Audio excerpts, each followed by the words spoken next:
രണ്ട് കാര്യങ്ങൾ നമ്മൾ ചെറിയൊരു കോൺട്രാക്റ്റിലെത്തുക. ആദ്യം ചെറിയൊരു അഗ്രിമെൻറ്റ്, ഒരു 1.5 മണിക്കൂറോളം നമ്മൾ രണ്ടാളും നമ്മൾ രണ്ട് കൂട്ടരും അങ്ങോട്ടും ഇങ്ങോട്ടും കണ്ടിരിക്കണമല്ലോ. അതിൽ ചെറിയൊരു അഗ്രിമെൻ്റ് ഉണ്ടാവണം, നല്ലതാണ്. ഒന്ന്, സെഷൻ കഴിയുന്നവരെ നമ്മളെല്ലാവരും മനസ്സുകൊണ്ടും ശരീരങ്ങളോടും ഉണ്ടാവുക എന്നുള്ളതാണ്. അപ്പോൾ അതിന് ബുദ്ധിമുട്ടാക്കുന്ന ഒന്നും ഉണ്ടാവരുത്. അതിൽ ബുദ്ധിമുട്ടാവുന്ന ഒരു കാര്യം നമ്മളെ മൊബൈൽ ഫോണായിരിക്കും. അപ്പോൾ എൻ്റെ മൊബൈൽ ഫോൺ സൈലൻറ്റിലാണ്. ബുദ്ധിമുട്ടില്ലാത്തവരൊക്കെ സൈലൻറ്റ് മോഡിലിടുക. നമ്മളുടെ റിംഗ് ടോണ് നമ്മുടെ സെഷൻ്റെ ഇടയിൽ മറ്റുള്ളവർക്ക് പ്രയാസം ഉണ്ടാക്കരുത്, അത് ഉറപ്പ് വരുത്തുക. ചെയ്തല്ലോ? ഓക്കെ. രണ്ടാമത്തെ കാര്യം, നമ്മൾ കാര്യങ്ങൾ തുറന്ന് സംസാരിക്കുന്നുള്ളതാണ്. നമ്മളിന്ന് കൂടുതൽ സംസാരിക്കുന്നുണ്ടാവും കുട്ടികളെ കുറിച്ചല്ല, നമ്മളെക്കുറിച്ച് തന്നെ ആയിരിക്കും. അപ്പോൾ കാര്യങ്ങൾ കുറച്ചുകൂടി തുറന്ന് സംസാരിക്കാനുള്ള ഒരവസരമായിട്ട് ഇതിനെടുക്കണം. കേട്ടുപോകുന്നതിലപ്പുറത്ത് നമ്മളെ മക്കളല്ല, ശരിക്ക് പാരൻറ്റിങ്ങിൻ്റെ പരിധിയിൽ വരുന്ന മക്കളല്ല, നമ്മൾ തന്നെ രക്ഷിതാക്കൾ തന്നെയാണ് വരിക. കാരണം നമ്മൾ കൊടുക്കുന്ന അനുഭവത്തിന് വിളിക്കുന്ന പേരാണ് പാരൻറ്റിങ് എന്നുള്ളത്. രക്ഷാകർതൃത്വം എന്നുള്ളത് നമ്മൾ കുട്ടികൾക്ക് കൊടുക്കുന്ന അനുഭവമാണ്. ആ അനുഭവം നന്നായി കഴിഞ്ഞാൽ കുട്ടികൾ നന്നാവുള്ള സാധ്യത കുറച്ചും കൂടെ ഉണ്ട്. ആ അനുഭവത്തിൽ പ്രശ്നങ്ങളുണ്ടെങ്കിൽ കുട്ടികൾക്ക് ആ പ്രശ്നം ഉണ്ടാവും. അപ്പോൾ നമ്മളെക്കുറിച്ച് തന്നെ ആയിരിക്കും നമ്മൾ കൂടുതൽ സംസാരിക്കേണ്ടി വരിക. ഒരാണെന്നുള്ള രീതിയിലും പെണ്ണെന്ന രീതിയിലും നമ്മളെക്കുറിച്ച് കുറച്ചുകൂടെ മനസ്സിലാക്കേണ്ടി വരും. ഒരു ഭാര്യ എന്നുള്ള രീതിയിലും ഭർത്താവ് എന്ന രീതിയിലും കുറച്ചുകൂടെ മനസ്സിലാക്കേണ്ടി വരും. ഒരു ഉമ്മ എന്ന രീതിയിലും ഉപ്പ എന്ന രീതിയിലും നമ്മൾ കുറച്ചുകൂടെ മനസ്സിലാക്കേണ്ടി വരും. ഒരു രക്ഷിതാവ് എന്ന രീതിയിലും മനസ്സിലാക്കണം. അവസാനത്തതാണ് പാരൻറ്റ്. ആദ്യം നമ്മളായത് ആണും പെണ്ണുമാണ്, അല്ലേ? ആണും പെണ്ണുമായിട്ടല്ലേ നമ്മൾ ജനിക്കുന്നത്. ഇനി ഗർഭത്തിൻ്റെ ആദ്യകാലത്ത്, ആദ്യത്തെ ആഴ്ചകളിൽ എല്ലാവരും പെണ്ണായിരുന്നു. ആദ്യത്തെ ആഴ്ചകളിൽ പെൺശരീരത്തിലാണ് എല്ലാവരും ഉണ്ടായത്. പിന്നെയാണ് അത് ആൺശരീരം ആണായിട്ടും പെണ്ണായിട്ടും മാറുന്നത്. 2-3 ആഴ്ച കൊണ്ടാണൊക്കെ മാറുന്നത്. ഓക്കെ. പിന്നെ നമ്മൾ ആണും പെണ്ണൊക്കെ ആയി വന്ന് പിന്നെ ഭാര്യയും ഭർത്താവുമായി, അല്ലേ? ഒരു ഘട്ടെത്തിയപ്പോൾ ഒരു 10-20 വർഷം കാത്തിരുന്നിട്ടുണ്ട്. രണ്ടാമത്തെ ഘട്ടം ജീവിതത്തിൽ ഭാര്യയാവുന്നു, ഭർത്താവുന്നു. ചിലപ്പോൾ അത് അത്ര തയ്യാറെടുപ്പോടെ നടത്തിയ ഒരു മാറ്റമായിരിക്കില്ല. പ്രായമാവുന്നത് നമ്മളറിയുന്നതിലും വീട്ടുകാരറിയും, നാട്ടുകാരറിയും. അപ്പോൾ സ്വാഭാവികമായിട്ട് കല്യാണ ആലോചനകളൊക്കെ വരും. കല്യാണം നടന്നിട്ടുണ്ടാവും. കല്യാണം നടന്നതിന് ശേഷം നമ്മൾ ആലോചിക്കുക, അയ്യോ ഇതിങ്ങനെയൊക്കെ ആയിരുന്നോ എന്ന്. എൻ്റെ ക്ലിനിക്കിൽ കൗൺസിലിങ്ങിൽ വന്നൊരു പെൺകുട്ടിയുണ്ട്. കല്യാണം കഴിഞ്ഞ് 6 മാസം കഴിഞ്ഞിട്ട് അവൾ വരിക. അവൾ പറഞ്ഞു, സാർ എനിക്ക് വയ്യ, മടുത്തു, എനിക്ക് പറ്റൂല മുന്നോട്ട് പോകാൻ. അതെന്തെന്ന് വെച്ച് അതിന് ഞാൻ വിചാരിച്ച കല്യാണം എന്ന് പറഞ്ഞാൽ ഇങ്ങനെയൊന്നുമല്ല കല്യാണം എന്ന് പറഞ്ഞാൽ. അപ്പോൾ ഇനി എന്താ വിചാരിച്ചിന് എന്നല്ല, ഞാൻ വിചാരിച്ച നമ്മൾ ഈ റീൽസിലൊക്കെ കാണുമല്ലോ, ഇങ്ങനെ വൈബ് ഉണ്ടാക്കി ടൂറ് പോകും, പാട്ടിടും, BGM ഇടും, ഇങ്ങനെ മഴയൊക്കെ കൊണ്ട് ഇങ്ങനെ. ഇതാണ് കല്യാണം എന്നുള്ളത് ഞാൻ കണ്ടിരുന്നത്. എൻ്റെ ക്ലാസ്സിലെ കുട്ടികളൊക്കെ കല്യാണത്തെക്കുറിച്ച് എന്നോട് പറഞ്ഞിരുന്നത്, ഇവിടെ ഡിഗ്രി കുട്ടികളാണ്, ഡിഗ്രി സെക്കൻഡ് ഇയർ ആകുമ്പോൾ കല്യാണം നടക്കുന്നത്, അങ്ങനെ എന്നോട് പറഞ്ഞത്. പക്ഷേ അതൊന്നുമല്ല സാറേ, ഇത് വേറെന്തല്ലോ പരിപാടികളാണ്. ഞാൻ പറഞ്ഞു, നീ പെട്ടെന്ന് ഡിവോഴ്സ് ആക്കിക്കളാം, ഏറ്റവും നല്ലതാണ്. നീ കുറച്ചും കൂടെ സമയമെടുത്ത് നിനക്ക് തോന്നുകയാണ് കല്യാണം കഴിക്കണം തോന്നുമ്പോൾ നീ കഴിച്ചാൽ മതി. അല്ലാതെ ഒരു മനുഷ്യൻ്റെ ജീവിതം നീ കാരണം തീരരുത്, ഇടങ്ങാറാക്കരുത്. എത്ര നേരത്തെ ഇറങ്ങി പോരാൻ പറ്റുമെങ്കിൽ അതാ നല്ലത്. അപ്പോൾ വിചാരിക്കേണ്ട നടക്കും, പ്രിപ്പറേഷനിലാണ്ട കല്യാണം നിങ്ങൾ നടക്കും, വിവാഹങ്ങൾ നടക്കും. അങ്ങനെ നടന്നിട്ടുണ്ടാവും ചിലപ്പം. കാരണം ഇതിലിരിക്കുന്ന മിക്കവാറും ആളുകൾ 90 കിഡ്സ് ആയിരിക്കും, അല്ലെങ്കിൽ 80 കിഡ്സ് ആയിരിക്കും. 80കളിലും 90കളിലും ജനിച്ച ആളുകളാണ് ഇവിടെ ഇരിക്കാൻ സാധ്യതയുള്ളത്. അന്നൊന്നും വിവാഹത്തിന് മുമ്പ് വിവാഹപൂർവ്വ കൗൺസിലിങ്ങോ പ്രിമാരിറ്റൽ കൗൺസിലിങ്ങോ അങ്ങനെ എന്തൊരു പരിപാടിയില്ല. ഇന്ന് നമ്മുടെ സ്ഥാപനങ്ങളിലും സ്കൂളുകളിലും ഗവൺമെൻറ്റിൻ്റെ കീഴിലൊക്കെ ഒരുപാട് പദ്ധതികൾ അതേപോലെ നടപ്പിലാക്കുന്നുണ്ട്. ഇനി അതും കഴിഞ്ഞ് കുറച്ചുകൂടെ മുന്നോട്ട് പോകുമ്പോഴാണ് ഭാര്യയ്ക്ക് വിശേഷാവുന്ന മുതൽ ഭർത്താവിൽ പ്രത്യേകിച്ച് മാറ്റമൊന്നും ഉണ്ടാവില്ല. അയാളെ സംബന്ധിച്ചിടത്തോളം പെങ്ങൾ പ്രസവിച്ചിട്ടുണ്ട് വീട്ടിൽ, ഉമ്മ ഇളമ്മ അവരൊക്കെ പ്രസവിച്ചൊക്കെ ഉണ്ട്. ലേബറിന് മുമ്പിൽ ചോറും പൊതിയായിട്ടൊക്കെ പോയിട്ടുണ്ട്, ആ ഡോറ് വരെ പോയിട്ടുണ്ട്. അതിൻ്റെ അപ്പുറത്തേക്ക് എന്താ നടക്കുക എന്നുള്ളത് പുള്ളിക്ക് അറിയുന്നുണ്ടാവില്ല. അങ്ങനെ. പക്ഷെ സ്ത്രീയെ സംബന്ധിച്ചിടത്തോളം ഗർഭം എന്നുള്ളത് ജീവിതം മാറ്റിമറിക്കുന്ന ഒരു സാധനമാണ്. ജീവിതം മൊത്തം മാറും. അതും കഴിഞ്ഞ് പ്രസവം നടക്കുന്നു. പ്രസവം നടന്നാലും പുരുഷന്മാരായ നമുക്ക് വലിയ ബോധമൊന്നും ഉണ്ടാവില്ല. കാരണം നമുക്കവർ നമ്മുടെ നാട്ടിലുണ്ടാവില്ല. നാട്ടിൽ വരുമ്പോഴായിരിക്കും രാത്രി 2 മണിക്ക് കുട്ടി കരയുമ്പോൾ ഇതിൻ്റെ ഇടങ്ങേറ് ആദ്യമായിട്ട് നമ്മളറിയാം. അങ്ങനെ വന്ന് കുട്ടികളിങ്ങനെ വളരുമ്പോഴാണ് ഞാൻ രക്ഷിതാവാണെന്നുള്ള ബോധം പലപ്പോഴും നമുക്ക് ഉണ്ടാവുന്നത്. ഒരു കുട്ടിക്ക് ഭൂമിയിൽ നല്ലൊരു ജീവിതം ലഭിക്കാൻ ഉപ്പനെയല്ല വേണ്ടത്. ആരെ വേണ്ടേ? രക്ഷിതാവിനെയാണ്. ആരെ വേണ്ടേ? രക്ഷിതാവിനെ. അപ്പോൾ നമ്മളിന്ന് രക്ഷിതാവിനെ കുറിച്ചാണ് സംസാരിക്കുന്നത്. കാരണം ഉപ്പയാവുക എന്നുള്ളത് വലിയ ബുദ്ധിമുട്ടുള്ള പണിയൊന്നുമല്ല. അത് ഭൂമിയിൽ എല്ലാ ജീവിവർഗങ്ങളും ചെയ്യുന്ന പണിയാണ്. അടുത്ത തലമുറയെ ഉണ്ടാക്കുന്നു. അതിന് ശരീരത്തിന് പ്രായപൂർത്തിയായാൽ മാത്രം മതി. ചില ഉമ്മമാരൊക്കെ ഉണ്ട്, പിന്നെ പ്രസവിച്ചതിൻ്റെയൊക്കെ കഥ പോയിട്ട് മക്കളോട് പറയും, എനിക്കറിയോ 9 മാസം തന്നെ എങ്ങനെ കൊണ്ടുവരുന്നത്. എന്നിട്ട് രാത്രി 2 മണിക്ക് എന്നെ ഇവിടുന്ന് കൊണ്ടുപോയിട്ട് 4 മണിക്കൂറാണ് പ്രസവവേദന അനുഭവിച്ചതെന്നൊക്കെ പറയും. അപ്പോൾ ബുദ്ധിയുള്ള കുട്ടിയാണ് ചോദിക്കും, ഞാൻ പറഞ്ഞിനോ? ഞാൻ പറഞ്ഞില്ലല്ലോ. അതൊക്കെ നിങ്ങളുടെ സൗകര്യത്തിന് വേണ്ടി ചെയ്ത കലാപരിപാടികളാണ്. അതുകൊണ്ട് ആ പരിപാടികളൊന്നും കുട്ടികളോട് പറയരുത്, അതവർക്ക് മനസ്സിലാവില്ല. അപ്പോൾ ഉമ്മയാവുക ഉപ്പയാവുക എന്നുള്ളത് ബയോളജിക്കലായ സംഗതിയാണ്. ബയോളജി എന്ന് പറഞ്ഞാൽ ശരീര സംബന്ധമായ ഒരു പ്രക്രിയ മാത്രം. വീട്ടിലെ പൂച്ച പറ്റൂ, അതേപോലെ ഭാര്യ പറ്റൂ, അത്രയേ ഉള്ളൂ. ഭാര്യയ്ക്ക് ലേബർ റൂമുണ്ട്, ഡോക്ടറുണ്ട്, മിഡ് വൈഫുണ്ട്, നഴ്സൊക്കെ ഉണ്ട്. പൂച്ചക്ക് അതൊന്നും ഇല്ല എന്നേ ഉള്ളൂ. ഇത്രയേ ഉള്ളൂ ആ സംഗതി. പ്രസവം, ഗർഭം എന്നുള്ളതൊക്കെ അത്രയേ ഉള്ളൂ. പക്ഷേ അതിൻ്റെ അപ്പുറത്താണ് പാരൻ്റ്. ഉമ്മയാവാനും ഉപ്പയാവാനും പ്രത്യേകിച്ച് പഠിക്കാനൊന്നുമില്ല. പക്ഷെ രക്ഷിതാവാൻ പഠിക്കാനുണ്ട്. കാരണം ഭൂമിയിൽ മനുഷ്യർ മാത്രമേ പാരൻറ്റിങ് കൊടുക്കുന്നുള്ളൂ. ബാക്കി ഒരു ജീവിവർഗങ്ങളും പാരൻറ്റിങ് എന്നുള്ള സംഗതി കൊടുക്കുന്നില്ല. അവർക്ക് എന്താണോ ജന്മന അവർ ജീനിലുള്ള കുറച്ച് സംഗതികളുണ്ടാവും, അത് കൊടുക്കും. അതിലപ്പുറത്ത് കൊടുക്കാൻ അവർക്ക് പറ്റില്ല. അത് പ്രധാനമായിട്ടും നിൻ്റെ ഭക്ഷണം എന്താണെന്ന് പഠിപ്പിച്ചു കൊടുക്കും, നിൻ്റെ ശത്രു എന്താണെന്ന് പഠിപ്പിച്ചു കൊടുക്കും. ഇത് രണ്ടും ഒരു മൃഗത്തിനോ പക്ഷിക്കോ ജന്മനാ ലഭിക്കുന്ന സംഗതിയാണ്. എൻ്റെ ഭക്ഷണം എന്താണെന്ന് ഒരു പൂച്ചക്കുട്ടിക്ക് ആരും പറഞ്ഞു കൊടുക്കണ്ട, പൂച്ചക്കുട്ടി തിരിച്ചറിയും. എൻ്റെ ശത്രു ആരാന്നുള്ളതും പൂച്ചക്കുട്ടി തിരിച്ചറിയും. മനുഷ്യനിത് വർഷങ്ങളെടുത്ത് പഠിച്ചെടുക്കുന്ന സംഗതിയാണ്. ഇപ്പോഴും നമുക്ക് ഉറപ്പായിട്ടില്ല നമ്മളെ ഭക്ഷണം എന്താണെന്നുള്ളത്. ഇപ്പം മന്തിയിലാണ് ലാസ്റ്റ് നിൽക്കുന്നത്. ഇനി ഒരു 10 വർഷം കഴിഞ്ഞാൽ എന്തായിരിക്കും എന്നുള്ളത് നമുക്കറിയില്ല. അപ്പം ഇതാണ് പാരൻറ്റിങ് എന്ന് പറയുന്നൊരു സാധനത്തിൻ്റെ ആമുഖം. പാരൻ്റ് ആവുക എന്ന് പറഞ്ഞാൽ ഉമ്മയാവലോ ഉപ്പയാവലോ അല്ല. ഒരു കുട്ടിക്ക് ഉമ്മയും ഉപ്പയില്ലേയും കുഴപ്പമൊന്നുമില്ല. നല്ലൊരു പാരൻറ്റിനെ കിട്ടിക്കഴിഞ്ഞാൽ കുട്ടി രക്ഷപ്പെടും. അപ്പോൾ ആരായി പാരൻ്റ്? രക്ഷിതാവ് എന്ന് പറയുന്നത് ആരാ? രക്ഷാകർതൃത്വം എന്ന് പറയുന്നത് എന്താണ്? ഇത് നമ്മളൊന്ന് സ്കൂളിൽ പഠിച്ച കാലത്ത് ഇത് രക്ഷിതാക്കൾ വിളിച്ച് പഠിപ്പിച്ചിട്ടില്ല. ഉണ്ടോ? നിങ്ങൾക്ക് ഓർമ്മ ഉണ്ടോ? നമ്മൾ സ്കൂളിൽ പഠിച്ചിരുന്ന കാലത്ത് രക്ഷിതാക്കൾക്ക് പരിശീലനങ്ങൾ കൊടുത്തിരുന്നോ? ഇല്ല. നമ്മൾ സ്കൂളിൽ പഠിക്കുന്ന കാലത്ത് രക്ഷിതാവിനെ കാര്യമായിട്ട് വിളിച്ച് നമ്മളുണ്ടാക്കിയ ഇടങ്ങേറുകൾ തീർക്കാനായിരിക്കും. വാപ്പനെ വിളിക്കുന്നുണ്ടെന്ന് പറഞ്ഞാൽ ഉറപ്പാണ് ഇവനെന്തോ കച്ചറ ഉണ്ടാക്കിയിരുന്നത്. അങ്ങനെയാണ് മുമ്പ് രക്ഷിതാവിനെ വിളിച്ചിരുന്നത്. ഇന്ന് അങ്ങനെയല്ല. ഇന്ന് എല്ലാ മാസവും സ്കൂളിൽ പാരൻറ്റിങ് കോഴ്സുകൾ നടക്കുന്നുണ്ട്. അപ്പോൾ ഞങ്ങൾ കമ്പനിയുള്ള കിൻഫ്രയിലാണ്, പാപ്പിയോൺ എന്ന് പറഞ്ഞ കമ്പനി. നമ്മൾ ഒരുപാട് സ്കൂളുകളിൽ പാരൻറ്റിങ് സ്കൂൾ നടത്തുന്നുണ്ട്. പാരൻറ്റിങ് സ്കൂൾ എന്ന് പറഞ്ഞാൽ ഇതൊരു കോഴ്സാണ്. കുട്ടി 1ാം ക്ലാസ്സിൽ LKG തീർന്നതോടുകൂടി പാരൻറ്റും അവിടെ ചേരും. എന്നിട്ട് എല്ലാ മാസവും ഇവർക്ക് 2-3 മണിക്കൂർ അവിടെ ഇരിക്കും. ക്ലാസ്, ഡിസ്കഷൻ, കുട്ടികളുടെ പ്രശ്നങ്ങൾ ചർച്ച ചെയ്യും. അതൊരു കോഴ്സായിട്ട് 1 വർഷം കഴിയുമ്പോൾ അവർക്ക് സർട്ടിഫിക്കറ്റ് കൊടുക്കും. കാരണം നമ്മുടെ ജീവിതത്തിലെ സങ്കീർണതകൾ ഓരോ വർഷവും കഴിയുമ്പോൾ കൂടുകയാണ്.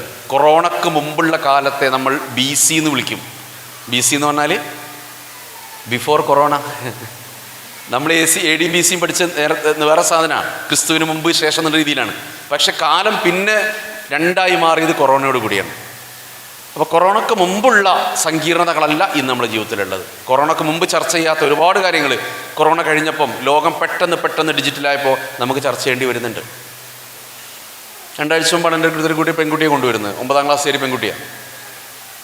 ഭയങ്കര വയറുവേദനയായിട്ടാണ് വരുന്നത്. വയറുവേദനയ്ക്ക് എൻ്റെ അടുത്തല്ല വരേണ്ടത്, ഡോക്ടറത്തെ പോകേണ്ടത്. പക്ഷേ ഡോക്ടറത്തൊക്കെ പോയിട്ടും വയറുവേദന മാറുന്നില്ല. ഭയങ്കര പ്രശ്നം, കിടക്കാനൊന്നും ഉറങ്ങാനൊന്നും പറ്റുന്നില്ല കുട്ടിക്ക്. വയറിൻ്റെ ഒരു ഭാഗത്താണ് വേദന വരുന്നത്. അപ്പം മെഡിക്കൽ റിപ്പോർട്ടിൽ ഇവൾ ഓക്കെയാണ്, ഒരു പ്രശ്നമില്ല. സ്കാനിങ് റിപ്പോർട്ടുണ്ട്, എല്ലാ ടെസ്റ്റുകളും ഉണ്ട്, അതിലൊരു കുഴപ്പമില്ല. അപ്പോൾ ഡോക്ടറോട് പറഞ്ഞു ഇത് ശരീരത്തിൻ്റെ കുഴപ്പമൊന്നുമില്ല, എന്തോ ടെൻഷൻ ഉണ്ടാവും, നിങ്ങൾ കൗൺസിലിംഗ് കൊണ്ടുപോയിക്കുമെന്ന് പറഞ്ഞു. അങ്ങനെയാണ് കുട്ടീനെ കൊണ്ടുവരുന്നത്. അപ്പോൾ ഈ കുട്ടി ഇരുന്ന് നമ്മൾ 2 മണിക്കൂർ കുട്ടി ഇരിക്കുമ്പോൾ സംസാരിക്കുമ്പോഴും ഒരു കാരണവും കിട്ടുന്നില്ല എനിക്ക് ഇവളെ വയറുവേദന കാരണം. അങ്ങനെ അന്ന് അവരെ വിട്ടു. 2ാമത്തെ സിറ്റിങ്ങിൽ വരുമ്പോഴാണ് ഈ കുട്ടി ഇങ്ങനെ കുറച്ചുകൂടെ എന്നെ വിശ്വസിക്കാമെന്ന് തോന്നിയപ്പോഴായിരിക്കും മനസ്സ് തുറക്കുകയാണ്. സാറേ നിങ്ങൾ പിന്നെ ഉമ്മനോട് പറയില്ലല്ലോ? ഇല്ല. അതെ, എനിക്കൊരു ഭയങ്കര കുറ്റബോധമുണ്ട് മനസ്സിൽ. എന്താ? ഞാൻ ഉമ്മൻ്റെ ഫോണിൽ വേണ്ടാത്ത വീഡിയോസ് ഒന്നും കാണാറുണ്ട്. 9ൽ പഠിക്കുന്ന പെൺകുട്ടിയാണ്. അപ്പോൾ ഉമ്മൻ്റെ ഫോണായിട്ട് അവൾ കിടക്കുക രാത്രി. അപ്പോൾ എന്നും ഫോൺ വീഡിയോസ് വേണം. കഴിഞ്ഞൊരു വർഷമായിട്ട് കുട്ടി ചെയ്തുകൊണ്ടിരിക്കുന്ന പണിയാണ്. അപ്പോൾ ഇത് വേണ്ടാത്ത പണിയെന്ന് നമുക്കറിയാം, ചെയ്യാൻ പറ്റില്ല നമുക്കറിയാം, കുഴപ്പമാണെന്നറിയാം. പക്ഷേ കാണാതിരിക്കാൻ പറ്റില്ല. ഒരിക്കൽ കണ്ട് 1-2 പ്രാവശ്യം കണ്ടു കഴിയുമ്പോൾ ഓട്ടോമാറ്റിക്കലി നമ്മൾ തലച്ചോറ് നമ്മളതിലേക്ക് കൊണ്ടുപോകും. കാരണം തലച്ചോറിന് സുഖം കൂടുന്നൊരു പരിപാടിയാണ് ഫോൺ വീഡിയോസ്. കാരണം പെട്ടെന്ന് ഡോപ്പമിൻ്റെ വലിയൊരു ഫ്ലഷ് തലച്ചോറിൻ്റെ അകത്തുണ്ടാവും. ഡോപ്പമിനാണ് നമുക്ക് സുഖം തരുന്ന ഹോർമോൺ. അപ്പോൾ സുഖം കിട്ടുന്നൊരു പരിപാടിയാണിത്. അതുകൊണ്ട് ഒരു ഭാഗത്ത് അവൾ ഇതിലേക്ക് പോവും, മറുഭാഗത്ത് അവൾ പഠിച്ചെടുത്ത മൂല്യങ്ങളുണ്ട്, അത് അവളെ തടയുകയും ചെയ്യും. ഇതിൻ്റെ ഇടയിൽ കിടന്നിട്ട് അവൾ കളിക്കുകയാണ്. ഇതാണ് കുട്ടിയുടെ ഈ പ്രശ്നമായിട്ട് മാറുന്നത്. ഇത് നമുക്ക് കൊറോണയ്ക്ക് മുമ്പ് ഇങ്ങനൊരു പ്രശ്നം നമ്മൾ വല്ലാണ്ട് ഫേസ് ചെയ്തിട്ടില്ല. പെൺകുട്ടികൾക്കിടയിൽ, ആൺകുട്ടികൾക്കിടയിൽ ഉണ്ടായിരുന്നു. പക്ഷേ പെൺകുട്ടികളുടെ ലോകവും വളരെ ഓപ്പണായി വന്ന ഒരു ലോകത്താണ് നമ്മൾ ഉള്ളത്. ഇന്ന് നമ്മൾ സോഷ്യൽ മീഡിയ തുറന്നാൽ ഏറ്റവും വൃത്തികെട്ട വാക്കുകൾ ഉപയോഗിച്ച് വീഡിയോ ചെയ്യുന്നവർ ആണുങ്ങളല്ല, പെൺകുട്ടികളാണ്. ഇപ്പോൾ ഒരു മൈലാഞ്ചിടുന്ന കഥയൊക്കെ നമ്മൾ അടുത്ത് കേട്ടതാണ് അല്ലേ? എവിടെ മൈലാഞ്ചിടുകയെന്നൊക്കെ. ഏറ്റവും മോശമായ വേർഡ്സ് ഉപയോഗിച്ചിട്ട് വീഡിയോസും ബ്ലോഗ്സും ചെയ്യുന്നവർ ഗേൾസാണ് ഇന്നിപ്പം സോഷ്യൽ മീഡിയ. എന്ന് വെച്ചാൽ നാണം എന്നുള്ള സംഗതി ഏറെക്കുറെ എടുത്തു മാറ്റിക്കൊണ്ടിരിക്കുന്ന ഒരു സമൂഹത്തിലാണ് നമ്മൾ ജീവിക്കുന്നത്. പ്രവാചകൻ പറഞ്ഞിട്ടുണ്ട് നമ്മളോട്, ലോകാവസാനമാകുമ്പോൾ 4 കാര്യങ്ങൾ സംഭവിക്കും. 1, ഭൂമിയുടെ ബർക്കത്ത് പോകുമെന്നാണ് പറഞ്ഞത്, മണ്ണിൻ്റെ ബർക്കത്ത് പോകും. 2, മനുഷ്യൻ്റെ മനസ്സിൽ നിന്ന് കരുണ പോകും. 3, നീതിമാനിൽ നിന്ന് നീതി എടുത്തു കളയും. നീതി നടപ്പിലാക്കേണ്ട ആളുകൾക്ക് അത് ഇല്ലാതെ പോകാൻ പറ്റും. 4, സ്ത്രീയിൽ നിന്ന് ലജ്ജയെടുത്ത് മാറ്റും. ലജ്ജ മൈനസ് സ്ത്രീ = പുരുഷനാണ്. പുരുഷൻ ചെയ്ത എല്ലാ തമ്മാടിത്തരങ്ങളെ പിറകിൽ സ്ത്രീകൾ പോകുന്നു. ഇപ്പോൾ കഴിഞ്ഞ ആഴ്ച കോഴിക്കോട് ഇൻഡോർ സ്റ്റേഡിയത്തിൻ്റെ ബാക്കിൽ നിൽക്കുമ്പോൾ എൻ്റെ ഒരു ഓഫീസുണ്ട്, അവിടെ നിൽക്കുമ്പോൾ 2 പെൺകുട്ടികൾ കൂളായി ഇന്ന് സിഗരറ്റ് വലിക്കുന്നുണ്ട്. ഇത് നമ്മളെ കാലത്തിൽ ഈ കാഴ്ച നേരത്തെ നമ്മൾ കണ്ടിട്ടില്ല. അപ്പോൾ പെൺകുട്ടികൾ ചോദിക്കുകയാണ്, why should boys have all the fun? എന്താ ഇതൊക്കെ ആൺകുട്ടിയൊക്കെ തന്നെ മതിയോ, ഞങ്ങൾക്കും വേണ്ടേ എന്നുള്ളിടത്തേക്ക് വളരെ പെട്ടെന്ന് നമ്മളെ ലോകം മാറി വന്നത്. ഇപ്പോൾ കഴിഞ്ഞ 2 വർഷമായി ഞാൻ എൻ്റെ ക്ലിനിക്കിൽ അഭിമുഖീകരിക്കുന്ന വലിയൊരു പ്രശ്നമുണ്ട്. വിവാഹം കഴിക്കാൻ വിസമ്മതമുള്ള അല്ലെങ്കിൽ സമ്മതിക്കാത്ത പെൺകുട്ടികളെ കൊണ്ട് കൗൺസിലിംഗ് ഇടുന്ന ആളുകളുടെ എണ്ണം കൂടുന്നു.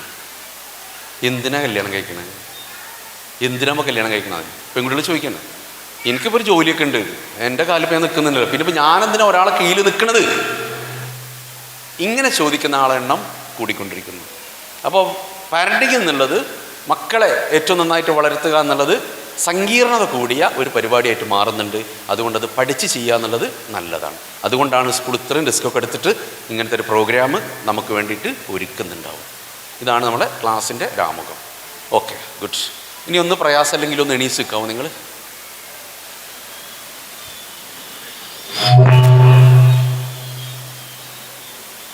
ഓക്കെ, അടുത്തുള്ള ആളെ നോക്കാവോ?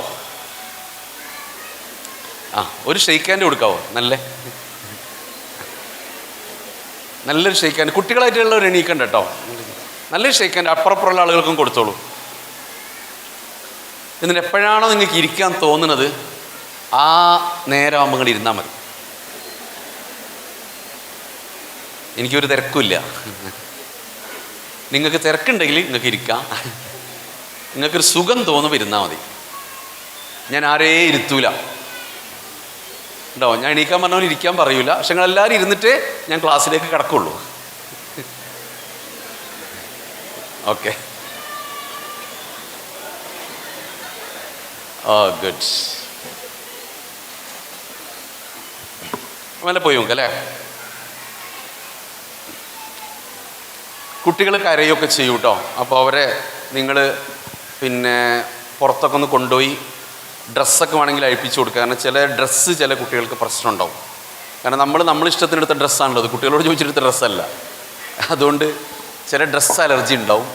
അപ്പോൾ അതൊക്കെ ഒന്ന് അഴിച്ചു കൊടുത്ത് വെള്ളമൊക്കെ കൊടുത്തിട്ട് തിരിച്ചിങ്ങോട്ട് വന്നോളൂ കേട്ടോ. അവരെ ബുദ്ധിമുട്ടാക്കിയിട്ടിരിക്കരുത്. ഓക്കെ, കുട്ടികൾക്ക് 2 തരത്തിലുള്ള രക്ഷിതാക്കളുണ്ട്. അപ്പോൾ ഞാൻ എന്നെ പരിചയപ്പെടുത്തി. എൻ്റെ പേര് അഷ്റഫ് എന്നാണ്. ചിലപ്പോൾ സ്ലൈഡിൽ നിങ്ങൾ കണ്ടിട്ടുണ്ടാവും. അരീക്കോടാണ് എൻ്റെ സ്വദേശം. കൗൺസിലിംഗ് ആണ് മെയിനായിട്ട് ചെയ്യുന്നൊരു പരിപാടി. ഫാമിലി കൗൺസിലിംഗ്, കുട്ടികളുടെയും കപ്പിൾസിൻ്റെ ഒക്കെ കൗൺസിലിംഗ് ആണ് കൂടുതൽ ഫോക്കസ് ചെയ്യുന്നത്. പിന്നെ കൂടുതലുള്ള സ്കൂളുകളുമായി ബന്ധപ്പെട്ട പരിശീലന പരിപാടികൾ, സ്കൂളുകൾക്കുള്ള മെൻറ്റർഷിപ്പ്, ഇത്തരം കാര്യങ്ങൾ ചെയ്യാൻ കിൻഫ്രയിൽ നമുക്കൊരു കമ്പനി ഉണ്ട്. അവിടെയാണ് കൂടുതൽ സമയം ഇപ്പോൾ ഉണ്ടാവാറ്.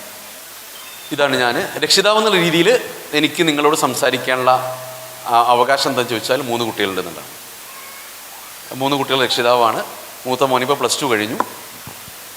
അതാണ് എനിക്ക് നിങ്ങളോട് സംസാരിക്കാനുള്ള വിഷയം. അത്രയേ ഉള്ളൂ. കാരണം അതിലൂടെ നമ്മൾ പഠിച്ച കുറേ കാര്യമുണ്ടാവും.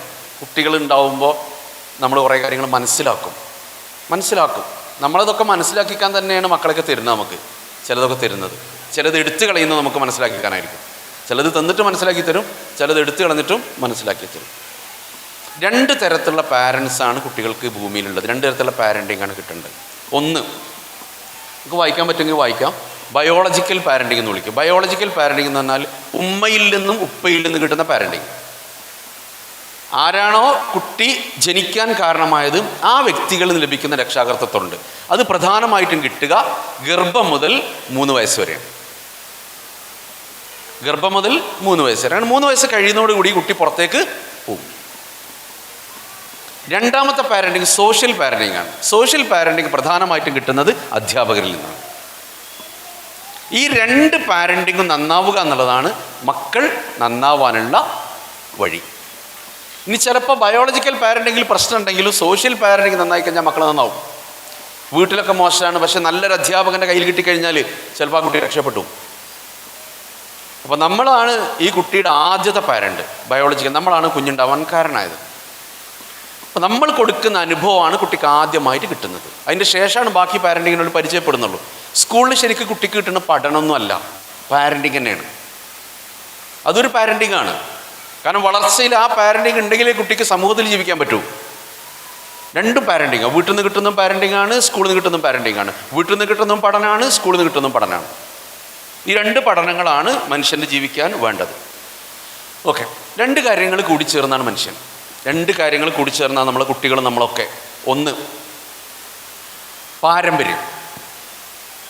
പാരമ്പര്യം എന്ന് പറഞ്ഞാൽ ഇപ്പം എന്നെ നിങ്ങൾ കാണുന്നുണ്ടാവും. എനിക്ക് പാരമ്പര്യമായിട്ട് എന്തൊക്കെയായിരിക്കും എൻ്റെ മാതാപിതാക്കളിൽ നിന്ന് കിട്ടിയത്? 5 ഏക്കർ ഭൂമി, തെങ്ങും തോപ്പ് അല്ല, അതല്ല. ഞാനെന്ന വ്യക്തിക്ക് പാരമ്പര്യമായിട്ട് എന്തൊക്കെ ലഭിക്കും? നിങ്ങളെക്കുറിച്ച് ആലോചിക്കുക. നിങ്ങൾക്ക് എന്തൊക്കെയായിരിക്കും നിങ്ങൾ ഉമ്മയുടെ ഉപ്പയുടെ കിട്ടിയിട്ടുണ്ടാവുക? ഒന്ന് ഈ ശരീരമാണ്. ശരീരത്തിൻ്റെ എല്ലാ പ്രത്യേകതകളും പാരൻറ്റിങ് നമുക്ക് ബയോളജിക്കൽ ആയിട്ട് കിട്ടുന്ന സാധനമാണ്. മാതാപിതാക്കളിൽ നിന്ന് പാരമ്പര്യമായി ജീനുകളിലൂടെ കിട്ടുന്നതാണ്. ജീനുകൾ എന്ന് പറഞ്ഞാൽ പടച്ചതമ്പുരാൻ പാരമ്പര്യത്തിൻ്റെ രഹസ്യങ്ങൾ ഒളിപ്പിച്ചു വെച്ച അറകളാണ് ശരിക്കും ജീനുകൾ. ആ ജീനുകൾക്കകത്താണ് നമ്മളുടെ എല്ലാ സവിശേഷതകളെയും ഒളിപ്പിച്ചു വെച്ചിരിക്കുന്നത്. അത് ചിലതൊന്നും നമ്മളിലൂടെ പുറത്തു വരില്ല, അടുത്ത തലമുറയിലായിരിക്കും പുറത്തു വരിക. നിങ്ങൾക്ക് നിങ്ങളുടെ മാതാപിതാക്കളുടെ കിട്ടിയ എല്ലാ പാരമ്പര്യ സവിശേഷതകളും ഈ ജന്മത്തിൽ ചിലപ്പം പുറത്തു വരില്ല, ചിലപ്പോൾ അടുത്ത തലമുറയിലായിരിക്കും പുറത്തു വരിക. അങ്ങനെ കിടക്കും. ചിലത് സൈലൻ്റായിട്ട് കിടക്കും, ചിലത് വാർദ്ധക്യത്തിലായിരിക്കും പുറത്തു വരിക. അപ്പോൾ പ്രധാനമായിട്ട് വരുന്നത് ശരീരവുമായി ബന്ധപ്പെട്ട അതിൻ്റെ ഉയരം, നിറം, വലിപ്പം, നമ്മൾ ശരീരം ചലിപ്പിക്കുന്ന രീതി. ഇപ്പോൾ സംസാരത്തിനൊക്കെ ഓരോരുത്തർക്ക് ഓരോ ശൈലി ഉണ്ടാവും. ചിലർ പറയും ബാപ്പാനെ പോലെ തന്നെയാണ് സംസാരിക്കുക, തലയൊക്കെ ചെരിച്ചു പിടിച്ചിട്ട് പറയും. നടക്കുന്നതിനൊരു രീതി ഉണ്ട് ഓരോരുത്തർക്കും. ഇതൊക്കെ പാരമ്പര്യ ഘടകങ്ങളാണ്. അത് നമ്മൾ ജനിച്ചതിൻ്റെ ശാരദം കണ്ടതോ കോപ്പിടിച്ചോ ഒന്നുമല്ല, പാരമ്പര്യമാണ്. നിറമൊക്കെ പാരമ്പര്യമാണ്. എന്നാലും ഭാര്യ ഗർഭിണിയാണെന്ന് പറഞ്ഞു കഴിഞ്ഞാൽ 4-ാം മാസത്തിൽ ഗൾഫിൽ നിന്ന് കുങ്കുമപ്പൂ കൊടുത്തയച്ച മനുഷ്യന്മാരോട് ഇരിക്കുന്നുണ്ടാവും. എന്തിനറിയാം? കുട്ടി വിളിക്കാനാണ്. ഈ നിറവും ഇതെല്ലാം പാരമ്പര്യ ഘടകങ്ങൾ തീരുമാനിക്കപ്പെടുന്നത് ഗർഭധാരണം നടക്കുന്ന മൊമെൻറ്റിലാണ്. ഗർഭധാരണം നടക്കുന്ന മൊമെൻറ്റ് എന്ന് പറയുന്നത് നമുക്കാർക്കും കണ്ടുപിടിക്കാൻ പറ്റാത്തതാണ്. നടന്നു കഴിഞ്ഞ 1 മാസം കഴിഞ്ഞിട്ട് നിങ്ങൾ അറിയൂ. ഒരു ആർത്തവ ചക്രത്തിൽ മെൻസ്ട്രൽ സൈക്കിളിൽ എപ്പോഴാണ് ബീജവും മണ്ടവും കൂടിച്ചേരുക എന്നുള്ളത് നമുക്ക് കണ്ടുപിടിക്കാൻ പറ്റില്ല. ഓവുലേഷൻ നടക്കുന്ന 2-3 ദിവസം ഉണ്ടാവും ആർത്തവ ചക്രത്തിന്. അതിൽ സെക്സ് നടക്കുമ്പോഴാണ് ഗർഭധാരണം നടക്കുന്നുണ്ടാവുക. അതിൽ കോടാനുകോടി വരുന്ന പുരുഷ ബീജത്തിൽ നിന്ന് മാസത്തിൽ 1 തവണ ഉണ്ടാവുന്ന അണ്ടവുമായിട്ട് കൂടിച്ചേരുമ്പോൾ സംഭവിക്കുന്ന സാധനമാണ് പാരമ്പര്യ ഘടകങ്ങൾ. 23 ക്രോമസോം ആണിൻ്റെതും 23 ക്രോമസോം പെണ്ണിൻ്റെതും. ബയോളജി പഠിച്ച ഓർമ്മ ഉണ്ടാവും നിങ്ങൾക്ക്. ആ ക്രോമസോമുകൾക്കകത്താണ് ഈ പാരമ്പര്യം കിടക്കുന്നത്. അതാണ് പാരമ്പര്യം കേട്ടോ. ചില അസുഖങ്ങൾ പാരമ്പര്യമാണ്. മാതാപിതാക്കൾക്കുണ്ടെങ്കിൽ കുട്ടികൾക്കും വരുന്ന അസുഖങ്ങളുണ്ട്. ചില സ്വഭാവങ്ങൾ പാരമ്പര്യമുണ്ട്. ഇപ്പോൾ ദേഷ്യത്തിനൊക്കെ ചില പാരമ്പര്യ സ്വഭാവം കാണാറുണ്ട്. ബുദ്ധിശക്തിക്ക് പാരമ്പര്യ സ്വഭാവമുണ്ട്. ചില കുടുംബത്തിലുണ്ടെങ്കിൽ എല്ലാവർക്കും PSC കിട്ടും. ബാക്കിയുള്ള എത്ര തലകുത്തി പറഞ്ഞാലും കഴിച്ചിലാവില്ല. ബുദ്ധിശക്തി പാരമ്പര്യമായിട്ട് ബന്ധമുണ്ട്. ഇതൊക്കെയാണ് പാരമ്പര്യ സ്വഭാവത്തിൽ വരുന്ന സംഗതികൾ. മദ്യപാന ആസക്തിക്കൊക്കെ പാരമ്പര്യ സ്വഭാവമുണ്ട്. ഒരു അഡിക്റ്റായ മനുഷ്യൻ്റെ മക്കൾ അഡിക്റ്റ് ആവാനുള്ള സാധ്യത കൂടുതലാണ്. അതൊക്കെ ബ്ലഡിലുണ്ടാവും സംഗതി. ഇനി അപ്പോൾ ഈ മാറ്റാൻ കഴിയാത്ത കാര്യത്തെ നമ്മൾ സംസാരിച്ചിട്ട് കാര്യമില്ല, അതവിടെ ഇരിക്കണം. അങ്ങനെ സംഗതി ഉണ്ട് എന്ന് മനസ്സിലാക്കുക. ഏകദേശം 40% കാര്യങ്ങൾ നമ്മുടെ ജീവിതത്തിൽ പാരമ്പര്യമാണ്. പാരമ്പര്യത്തെ മാറ്റാൻ പറ്റില്ല, പ്രയാസമാണ്. ഇന്നിപ്പോൾ ജീൻ ടെക്നോളജിയൊക്കെ വല്ലാണ്ട് ഡെവലപ്പ് ചെയ്യുന്നുണ്ട്. ഒരുപക്ഷെ 10-25 വർഷമൊക്കെ കഴിഞ്ഞാൽ ചിലപ്പോൾ ഈ പാരമ്പര്യ ഘടകങ്ങൾ മാറ്റാൻ കഴിയും. അത്രയും റിസർച്ചുകൾ അതിൻ്റെ അകത്ത് നടക്കുന്നുണ്ട്. ഇപ്പം നമുക്കത് പോസിബിൾ അല്ല. ഇനി മാറ്റാൻ കഴിയുന്ന സാരാണ് സാഹചര്യമാണ്. സാഹചര്യം എന്നുള്ളത് നമ്മൾ ഉണ്ടാക്കുന്നതാണ്. ഇപ്പോൾ ഇരിക്കുന്ന 100-500 മനുഷ്യരുണ്ടാവും. ഈ മനുഷ്യരുടെ കുട്ടിക്കാലം നിങ്ങളൊക്കെ അനുഭവിച്ചൊരു കുട്ടിക്കാലമുണ്ട്. ആ കുട്ടിക്കാലത്ത് നിങ്ങൾക്കുണ്ടായ അനുഭവങ്ങൾ നിങ്ങളുടെ വീട്ടിൽ നിന്നും നിങ്ങളുടെ ചുറ്റുപാടിൽ നിന്നും അതാണ് നിങ്ങളെ ഷെയ്പ്പ് ചെയ്തതിൽ വലിയൊരു ഭാഗം അതാണ്. നമ്മൾക്ക് പ്രധാനമായിട്ട് കുട്ടിക്കാലത്തിൽ 10 വയസ്സിനുള്ളിൽ ലഭിച്ച അനുഭവങ്ങൾ. ആ അനുഭവങ്ങളാണ് ഇന്ന് നമ്മൾ ജീവിതത്തിൽ കാണുന്ന ചിന്തകൾ, നമ്മളെ പ്രശ്നങ്ങൾ, പ്രയാസങ്ങൾ, സങ്കടങ്ങൾ, സന്തോഷങ്ങൾ ഒക്കെ ആയിട്ട് മാറുന്നത്. ആ 10 വയസ്സിലുള്ള കാലമുണ്ട്. ആ കാലമാണ് ശരിക്കും നമ്മൾ ഷെയ്പ്പ് ചെയ്ത കാലം. അപ്പോൾ അതിനെക്കുറിച്ചാണ് നമ്മളിത് കൂടുതൽ സംസാരിക്കുക. ഇതിൽ LKG പാരൻസ് എത്ര പേരുണ്ട്? LKG parents? Wow, good. നിങ്ങൾ തന്നെ കൂടുതലുണ്ടാവുക. കാരണം നമ്മൾ തുടക്കക്കാരാണ്, ഭയങ്കര കൗതുകമായിരിക്കും. ചിലപ്പോൾ ഈ കൈ ഒന്നിച്ചാൽ ആദ്യത്തെ കുട്ടീൻ്റെ രക്ഷിതാവൊക്കെ ഉണ്ടാവും. ആദ്യത്തെ കുട്ടി എന്ന് പറയുമ്പോൾ നമുക്കറിയാലോ, ഭയങ്കര കൗതുകത്തിൽ ഗർഭമാണ്. ഇന്ന് ഗർഭങ്ങളൊക്കെ സെലിബ്രേഷനാണ് അല്ലേ? ഗർഭമായി കഴിഞ്ഞാൽ അതിൻ്റെ അകത്ത് വയറൊക്കെ താങ്ങി പിടിച്ചിങ്ങനെ ഫോട്ടോ നമുക്ക് സോഷ്യൽ മീഡിയയിൽ പോസ്റ്റ് ചെയ്യണം. മോം ടു ബി എന്നൊക്കെ പറഞ്ഞ് ഫോട്ടോ ഒക്കെ വന്ന് അതിന് BGM ഒക്കെ ഇട്ട് ചലപ്പിച്ച്, പിന്നെ കുട്ടി ഉണ്ടായിക്കഴിഞ്ഞാൽ എന്തേലും പിന്നെ ബേബി ഷവറ അങ്ങനെ പരിപാടിയൊക്കെ ഉണ്ട്. ഇതൊക്കെ കഴിക്കും എൻ്റെ വൈഫ് പറയും ഒന്നും കൂടെ പ്രസവിക്കാൻ തോന്നുന്നുണ്ട്. ഈ കലാപരിപാടിയെല്ലാം കാണുമ്പോൾ അവളെ കാലത്തൊന്നും ഇല്ല. മോം ടു ബി സെലിബ്രേഷനെ കേക്ക് മുറിക്കുക അങ്ങനെയൊക്കെ ആയിട്ട്. ഈ നിങ്ങൾ ശ്രദ്ധിച്ചു പറഞ്ഞല്ലോ, കൊറോണയ്ക്ക് ശേഷം മനുഷ്യൻ്റെ ആഘോഷങ്ങൾ വല്ലാതെ കൂടിയിട്ടുണ്ട്. എവിടെയും സെലിബ്രേഷനാണ്, എവിടെയും സെലിബ്രേഷൻ. കൊറോണയ്ക്ക് ശേഷം വന്ന ഹോട്ടലുകൾ ശ്രദ്ധിച്ചാൽ മതി, വൈകുന്നേരം ഭക്ഷണം കഴിക്കുന്ന ഹോട്ടലുകളുടെ എണ്ണം വല്ലാണ്ട് കൂടിയിട്ടുണ്ട്. ഇനി ഭക്ഷണം കഴിക്കുമ്പോൾ നമ്മൾ കഴിച്ചു പോവില്ല ചെയ്യാം, ഇതിൻ്റെ കംപ്ലീറ്റ് റീലെടുത്തിട്ട് ഇത് നാട്ടുകാർക്ക് അത്ര പോസ്റ്റ് ചെയ്യണം. ആദ്യം കൊണ്ടേ തള്ളു ഫാമിലി ഗ്രൂപ്പിലാണ്. നാത്തൂനൊക്കെ കാണട്ടെ എന്നിട്ട് ഇങ്ങനെ അല്ലേ എല്ലാവരും കാണട്ടെ എന്നുണ്ട്. കൊല്ലം കഴിഞ്ഞാൽ വയനാട് പോയപ്പോൾ നമ്മൾ പറഞ്ഞില്ല ഒരു കാണട്ടെ എന്ന് പറയും. പിന്നെ നമ്മൾ പഠിച്ച ക്ലാസ്സിൻ്റെ ഗ്രൂപ്പ് കൊണ്ടേ തള്ളും അല്ലേ? ഇങ്ങനെയൊക്കെ തള്ളിയിട്ട് നമുക്ക് ഭക്ഷണം കഴിച്ച് കിട്ടുന്നതിനേക്കാൾ സംതൃപ്തി ഇപ്പോൾ കിട്ടുന്നത് എവിടെ നിന്നാണ്? ഇത് എത്ര ആൾ ഈ സ്റ്റാറ്റസ് കണ്ടു എന്നുള്ളതാണ്, ഈ റീൽസ് കണ്ടു എന്നുള്ളിടത്തേക്ക് നമ്മൾ എത്തിയിട്ടുണ്ട്. സെലിബ്രേഷൻ കൂടി. യാത്ര പോകുന്നു, മുമ്പ് ആൾക്കാർ യാത്ര പോകുന്നുണ്ട്, പക്ഷെ ഇന്ന് യാത്ര പോകുന്ന എല്ലാവരും അറിഞ്ഞിട്ട് യാത്ര പോവുള്ളൂ. ഇതിൻ്റെ സംഗതി എന്താ ചോദിച്ചാൽ, ഞാൻ കുറേ ചിന്തിച്ചപ്പോൾ എനിക്ക് മനസ്സിലായത്, നമ്മൾ വലിയ കുടുക്കുന്ന്, നമ്മളെ മലപ്പുറം ഭാഷ പറഞ്ഞാൽ കുടുക്കുന്ന് രക്ഷപ്പെട്ട മനുഷ്യന്മാരാണ്. വലിയൊരു ഭീഷണിയിൽ നിന്ന് രക്ഷപ്പെട്ട് പുറത്തു വന്നവരാ. ഏതായിരുന്നു ആ ഭീഷണി? കൊറോണ. ലോകത്ത് 50 ലക്ഷത്തിലധികം മനുഷ്യന്മാർ മരിച്ചുപോയ, 1.5 വർഷം കൊണ്ട് മരിച്ചുപോയ ഒരു അസുഖമാണത്. അപ്പോൾ നമ്മളൊക്കെ ഭീതിയിൽ 6 അടി അകലം പാലിച്ച് 1.5 കിലോ ബീഫ് കൊണ്ട് കല്യാണം നടത്തിയ സമയത്ത് ആലോചിച്ചോക്കണോ? അപ്പം അങ്ങനെ ജീവിതത്തിൻ്റെ മരണത്തിൻ്റെ ഇടയിൽ ഇങ്ങനെ ജീവിച്ച് 1.5 വർഷം പുറത്ത് കിടന്നപ്പോൾ ഞാൻ മരിച്ചില്ല, ഞാൻ ഇവിടെ ഉണ്ട്. അപ്പം ഞാനിവിടെ ഉണ്ട് എന്ന് അറിയിക്കണം, ഞാനിവിടെ ഉണ്ട് എന്ന് അറിയിക്കണം. ഇവിടെ ഞാനുണ്ടെന്ന് അറിയിക്കുവാൻ മധുരമാമൊരു കൂവൽ മാത്രം മതി. ഇവിടെ ഉണ്ടെന്നറിയിക്കുവാൻ ഒരു തൂവൽ താഴെ ഇട്ടാൽ മതി. ഇവിടെ ഉണ്ടായിരുന്നതിന് സാക്ഷ്യമായി അടയിരുന്നതിന് ചൂട് മാത്രം മതി എന്ന് പറഞ്ഞിട്ട് ഒരു കിളിയുടെ ജീവിതത്തെക്കുറിച്ചൊരു കവിത ഉണ്ട് മലയാളത്തിൽ. ഇതേപോലെ നമ്മൾ അറിയിക്കുക നമ്മളിവിടെ ഉണ്ട്. അപ്പോൾ നമ്മളുണ്ട് എന്ന് അറിയിക്കാൻ റീൽസ്, സ്റ്റാറ്റസ്, ഷോർട്സ്, ഇങ്ങനെ സ്റ്റോറീസ് എല്ലാവരും ഇടാൻ തുടങ്ങി. ഇപ്പോൾ ആ ഒരു ഹാങ് ഓവറിലാണ് നമ്മളിവിടെ ഉണ്ട്, മരിച്ചിട്ടില്ല. ആ കൈസിൽ അതിൻ്റെ സന്തോഷങ്ങളാണ് നമ്മൾ ഈ കാണിക്കുന്നതൊക്കെ. അപ്പോൾ സാഹചര്യമാണ് ഷെയ്പ്പ് ചെയ്യുന്ന സാധനം. ഈ സാഹചര്യം എന്നുള്ളത് നമ്മളിന്ന് ചർച്ച ചെയ്യുക പ്രധാനമായിട്ടും ഗർഭം മുതൽ ഒരു കുട്ടികളുടെ കൗമാരം വരെയുള്ള കാലത്തോടെ ഇങ്ങനെ പോകും. പോരെ ഓരോ ഘട്ടവും മനസ്സിലാക്കി പോവുക. ഡീപ്പായിട്ട് പോകാൻ സമയം ഉണ്ടാവില്ല, ഒന്ന് ഓടിച്ചു പോകും. LKG-ക്കാർ കൈവക്കി. UKG-ക്കാർ എത്ര പേരുണ്ട്? UKG, good. വാ. 1-ാം ക്ലാസ്സുകാർ? ആഹാ, കൊള്ളലോ. 2, 3, 4. ഇനി ചിലപ്പോൾ കൈവക്കുമ്പോൾ റിപ്പീറ്റേഷൻ വരും. 2 അജർവട്ടികൾ പേരുള്ള രക്ഷിതാക്കൾ ഇവിടെ ഉണ്ടാവും. 10-ാം ക്ലാസ്സുകാരുണ്ടോ? 10-ാം ക്ലാസ്സുകാർ ഇവർ സാധുക്കൾ കുറച്ചേ ഉണ്ടാവുള്ളൂ. ഈ പിരമിഡിൻ്റെ അറ്റം പോലെയാണ്. പിരമിഡിൻ്റെ അടിഭാഗം ഭയങ്കര വീതിയായിരിക്കും, പിരമിഡിൻ്റെ അറ്റം ചെറുതാണ്. 10ലേക്ക് എത്തുമ്പോഴേക്ക് ഒരുപാട് സ്വകലുകൾ നമുക്ക് വേറെ കയറി വരും. അപ്പോൾ പിന്നെ ഏറ്റവും ലീസ്റ്റ് പ്രയോറിറ്റി കൊടുക്കുന്ന സംഗതിയായിരിക്കും കുട്ടികളെ രക്ഷാകർതൃ മീറ്റിങ്ങൊക്കെ. പിന്നെ വേറെ സംഗതി എന്ന് വെച്ചാൽ പലപ്പോഴും നമ്മൾ ചെറുപ്പത്തിൽ കണ്ട രക്ഷാകർതൃ മീറ്റിംഗ് എന്ന് വെച്ചാൽ രക്ഷിതാവ് പോവുക, ഒപ്പിട്ട് വരിക എന്നുള്ളതാണ്. നമ്മളൊപ്പിനെന്തോ ഭയങ്കര വില ഉള്ളത് പോലെയാണ്. ഒപ്പിട്ടെ ടീച്ചറെ, ഒപ്പിട്ടെ. എന്ത് ഒപ്പിട്ടിരുന്ന കാര്യം? ഒപ്പിടാനല്ല പാരൻസ് മീറ്റിങ്ങിന് പോകേണ്ടത്. നമ്മുടെ കുട്ടികളെ കുറിച്ച് അറിയാനും ഡിസ്കസ് ചെയ്യാനാണ് പാരൻസ് മീറ്റിങ്ങിന് പോകേണ്ടത്.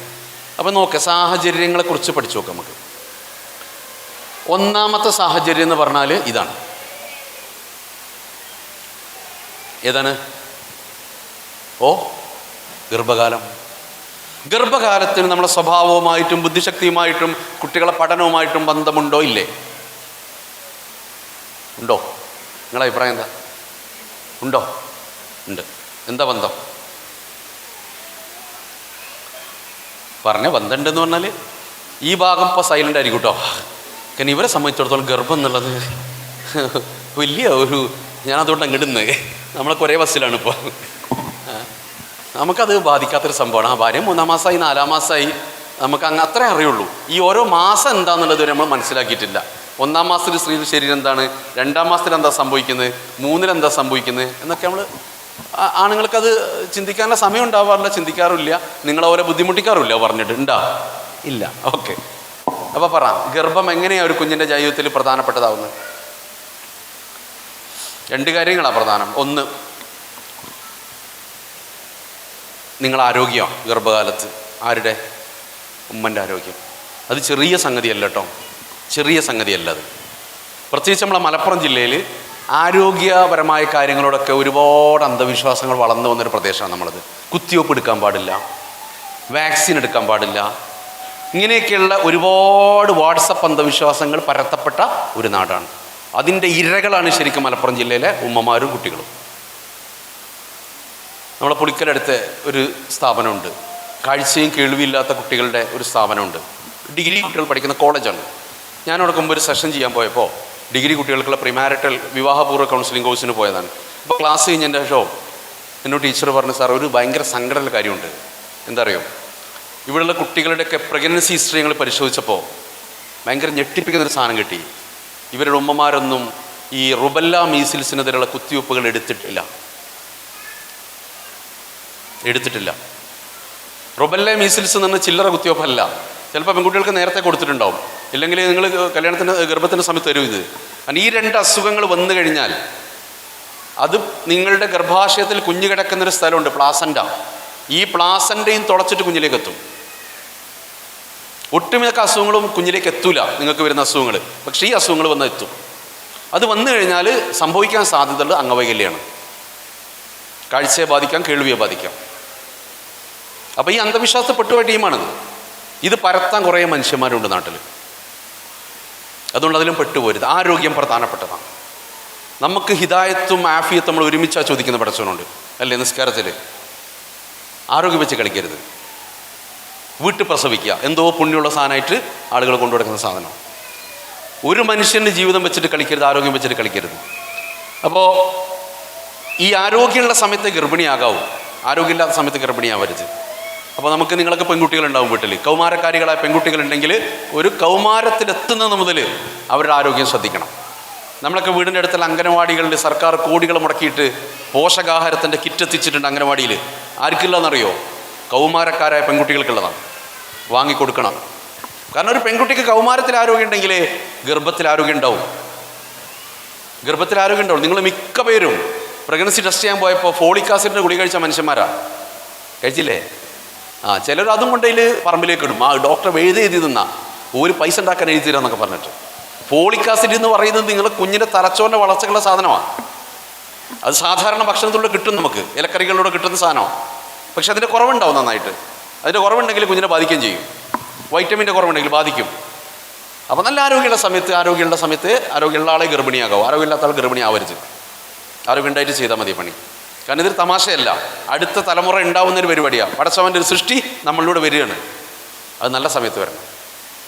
ഇനി രണ്ടാമത്തെ കാര്യം എന്താ വെച്ചാൽ, ഗർഭകാലത്തുള്ള നിങ്ങളുടെ മാനസികാവസ്ഥ എന്തായിരുന്നു എന്നുള്ളതാണ്. ഡോക്ടർ എപ്പോഴും പറഞ്ഞില്ലേ, ടെൻഷൻ അടിക്കണമെന്നോ അടിക്കണമെന്നോ പറഞ്ഞാൽ അടിക്കരുതെന്ന് പറഞ്ഞിട്ട്. നിങ്ങളുടെ ടെൻഷനും കുഞ്ഞും തമ്മിലാന്ന ബന്ധം. ഗർഭകാല ടെൻഷനോളം കുഞ്ഞുങ്ങളെ ബാധിക്കുന്ന ഒരു പ്രശ്നം അവരുടെ ജീവിതത്തിൽ വരാനില്ല. നമ്മൾ എഴുതി വെക്കണ സാധനം. ഒരുപാട് റിസർച്ചുകൾ അതിൽ നടന്നുകൊണ്ടിരിക്കുന്നുണ്ട്. ഗർഭത്തിലിരിക്കുന്നൊരു പെണ്ണ് സ്ഥിരമായിട്ട് സ്ട്രെസ് അനുഭവിക്കുകയാണെങ്കിൽ അത് കുഞ്ഞിനെ ബാധിക്കുന്ന ഏത് രീതിയിലാണ് നമുക്ക് പറയാൻ പറ്റില്ല. ബുദ്ധിശക്തിയെ ബാധിക്കാം, ആരോഗ്യത്തെ ബാധിക്കാം, വൈകാരികമായിട്ട് ബാധിക്കാം, മാനസികാരോഗ്യത്തെ ബാധിക്കാം, പഠിക്കാനുള്ള കഴിവിനെ ബാധിക്കാം, ഒക്കെ ബാധിക്കും. അതുകൊണ്ടാണ് ഡോക്ടർ പറഞ്ഞത് ടെൻഷൻ അടിക്കരുത്. കാരണം ടെൻഷൻ അടിക്കുമ്പോൾ, വിഷമം ദീർഘകാലം നിലനിൽക്കുമ്പോൾ നമ്മുടെ ശരീരത്തിൽ കോർട്ടിസോൾ എന്ന് പറയുന്ന സ്ട്രെസ് ഹോർമോണിൻ്റെ അളവ് കൂടും. ഈ കോർട്ടിസോൾ വന്നു കഴിഞ്ഞാൽ നമ്മളെ ബ്ലഡിൻ്റെ കെമിസ്ട്രി മാറും. ബ്ലഡിൻ്റെ രാസഘടന മാറും. ആ ബ്ലഡിൽ നിന്നാണ് കുഞ്ഞിന് ഗർഭത്തിൽ ഓക്സിജൻ കിട്ടുന്നത്. ഗർഭകാലത്ത് കുട്ടി വയറ്റുന്ന ശ്വാസം എടുക്കുന്നില്ലേ? ഇല്ലേ? ഉണ്ടല്ലോ അല്ലേ? ആ ഉണ്ടെന്ന് പറഞ്ഞ ആൾക്കാരൊക്കെ ഒന്നുകൂടെ പ്രസവിക്കണം. എന്തിനാണ്? ഇല്ല എന്ന് മനസ്സിലാവാനാണ്. എങ്ങനെ ഗർഭത്തിരിക്കുന്ന കുഞ്ഞ് വയറ്റുന്ന ശ്വാസം എടുക്കുക? നമ്മൾ ചെറിയ യുക്തി വെച്ച് ചിന്തിച്ചു നോക്കേ. കുഞ്ഞ് കിടക്കുന്ന വെള്ളത്തിലാ. എന്താ വെള്ളത്തിൻ്റെ പേര്? ഇതൊന്നും പഠിക്കേണ്ട നിങ്ങളൊക്കെ പ്രസവിച്ച് ഇതൊക്കെ ഇനി പഠിച്ചിട്ട് ചെയ്ത് നോക്കണ്ടേ? നല്ല രസമായിരിക്കും അത്.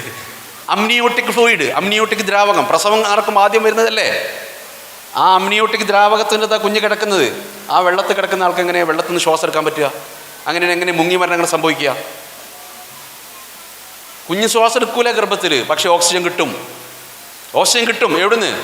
നിങ്ങളുടെ ശരീരത്തിൽ നിന്ന് ഗർഭാശയത്തിലേക്ക് എത്തി. ഗർഭാശയത്തിൽ കുഞ്ഞുണ്ടാവുമ്പോൾ ഉണ്ടായ അത്ഭുതകരമായ ഒരു അവയവമുണ്ട്. ഏതവയവം? പ്ലാസന്റ. അത്രയും മാജിക്കലായ ഒരു അവയവം നിങ്ങളുടെ ശരീരത്തിൽ വേറെ ഇല്ല. ഗർഭകാലത്ത് കുഞ്ഞിൻ്റെ ശ്വാസകോശമായിട്ട് പ്രവർത്തിക്കുന്നത്, കിഡ്നിയായിട്ട് പ്രവർത്തിക്കുന്നത്, കരളായിട്ട് പ്രവർത്തിക്കുന്നത് ഈ കുഞ്ഞവയവാണ്. അതിലൂടെ ഓക്സിജൻ കിട്ടും കുഞ്ഞിന്. ആ ഓക്സിജൻ നന്നായിരിക്കണം. ആ ഓക്സിജൻ നന്നാവണമെങ്കിൽ വരുന്ന ടാങ്ക് നന്നാവണം. ടാങ്ക് ഏതാണ്? നിങ്ങളുടെ ബോഡിയാണ്. ടാങ്കിലുള്ളതേ പൈപ്പിലൂടെ വരുള്ളൂ. അപ്പം എങ്ങനെ ഈ ടാങ്ക് മോശമാവുക? ഗർഭകാല സ്ട്രെസ്സിൻ്റെ കാരണങ്ങൾ എന്തൊക്കെയാണ്? രണ്ട് രീതിയിൽ കാരണം ഉണ്ടാവാറുണ്ട്. ഒന്ന്, ചുറ്റുപാട് നിന്ന് കിട്ടുന്ന പ്രശ്നങ്ങളുണ്ടാവും. കാരണം ഒരു പെൺകുട്ടി ഏതോ കുടുംബ സാഹചര്യത്തിൽ വളർന്നു വന്ന് ഒരു ഘട്ടത്തിലൂടെ കല്യാണം കഴിച്ച് മറ്റൊരു കുടുംബത്തിലേക്ക് കൊണ്ടുവരിക. ആ കുടുംബവുമായിട്ട് ഒട്ടും ചിലപ്പോൾ പൊരുത്തപ്പെടുന്നുണ്ടാവില്ല, അന്തരീക്ഷവുമായിട്ട്. അപ്പോഴായിരിക്കും ആദ്യത്തെ ഗർഭം വരുന്നത്. ഇതൊരു പ്രശ്നമാണ്. അപ്പോൾ ചുറ്റുപാടത്ത് നിന്ന് കിട്ടുന്ന ഗർഭം ഉണ്ടാവും, ഭർത്താവിൻ്റെ അടുത്ത് കിട്ടുന്ന സ്ട്രെസ് ഉണ്ടാവും, അമ്മായിമ്മയിൽ നിന്ന് കിട്ടിയ സ്ട്രെസ് ഉണ്ടാവും, നാത്തൂന്മാർ ചുറ്റും കൊടുത്ത സ്ട്രെസ് ഉണ്ടാവും. ഇനി ഇതൊന്നുമില്ലെങ്കിലും ചില ആൾക്കാർ സ്വന്തം സ്ട്രെസ് ഉണ്ടാക്കും. അങ്ങനെയുണ്ട്. സ്വയം സ്ട്രെസ് കഴിവുള്ള ജീവികൾ കൂടിയാണ് സ്ത്രീകൾ. കാരണം നമ്മളെപ്പോലെയല്ല, ചിന്ത കൂടുതൽ അവർക്ക്. ചിന്തയുടെ പ്രശ്നം എന്താ പറയുക? സ്ത്രീകളെ ചിന്തയുടെ പ്രത്യേകത, മിക്ക ദിവസം അവർക്ക് വരുന്ന ഒരേ ചിന്ത തന്നെ ആയിരിക്കും. റിപ്പീറ്റഡ് തോട്ട്സാണ് കൂടുക. ഈ റിപ്പീറ്റഡ് സ്വഭാവമുള്ള, ആവർത്തന സ്വഭാവമുള്ള ചിന്തകളായിരിക്കും. അതിൽ ഭൂരിഭാഗം നെഗറ്റീവായിരിക്കും. നെഗറ്റീവായ ചിന്തകൾ കൂടുന്തോറും നെഗറ്റീവായ ഫീലിങ്സ് കൂടും. അപ്പോൾ ഈ സ്ട്രെസ് ഹോർമോൺ കൂടും. സ്ത്രീയുടെ ശരീരത്തിൽ ഈ സ്ട്രെസ് ഹോർമോണിൻ്റെ അളവ് കൂടിക്കഴിഞ്ഞാൽ അത് ബാധിക്കുക ഒരു അവയവത്തെയാണ്. ഏതാ?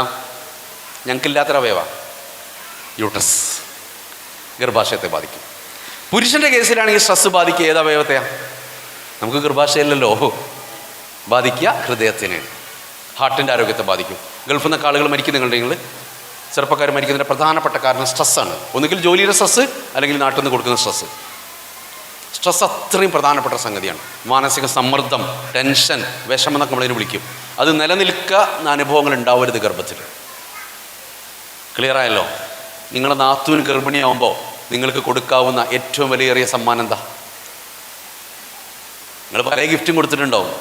ഏറ്റവും വിലപിടിപ്പുള്ള സമ്മാനം എന്താ നിങ്ങളുടെ നാത്തൂൻ ഗർഭിണിയാവുമ്പോൾ? വേറൊന്നുമല്ല, മനസ്സമാധാനമാണ്.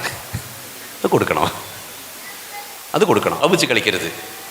നിങ്ങളുടെ മൂത്ത ആൺകുട്ടി വിവാഹം കഴിക്കും. അന്ന് നിങ്ങളുടെ പ്രായം 40കളിലായിരിക്കും. 40-45 ആകുമ്പോൾ നിങ്ങൾ ആൺകുട്ടിയാണെങ്കിൽ കല്യാണം കഴിക്കും. അവൻ കല്യാണം കഴിക്കുമ്പോൾ നിങ്ങളുടെ പേര് മാറും. ആരായി? അമ്മായിമ്മ സാരിയൊക്കെ ചുറ്റി പഠിച്ചോണ്ടു. ഈ തൊലിയൊക്കെ ചുളിയും. മേക്കപ്പിനൊക്കെ ഒരു പരിധിയുണ്ട്. നീലഞരമ്പുകൾ തെളിഞ്ഞു കാണും. അവൻ്റെ ഭാര്യ ഗർഭിണിയാവുമ്പോൾ നിങ്ങൾക്ക് കൊടുക്കാൻ പറ്റുന്ന ഏറ്റവും വിലയേറിയ സമ്മാനം മനസ്സമാധാനമാണ്. അത് വെച്ച് കളിക്കരുത്. കെട്ടിയവന്മാരോടാണ് പറയണത്. ഗർഭകാലം നിസ്സാര കാലമല്ല. ഒരു ഗർഭിണിയുടെ മാനസികാവസ്ഥ വെച്ചിട്ട് കളിക്കരുത്.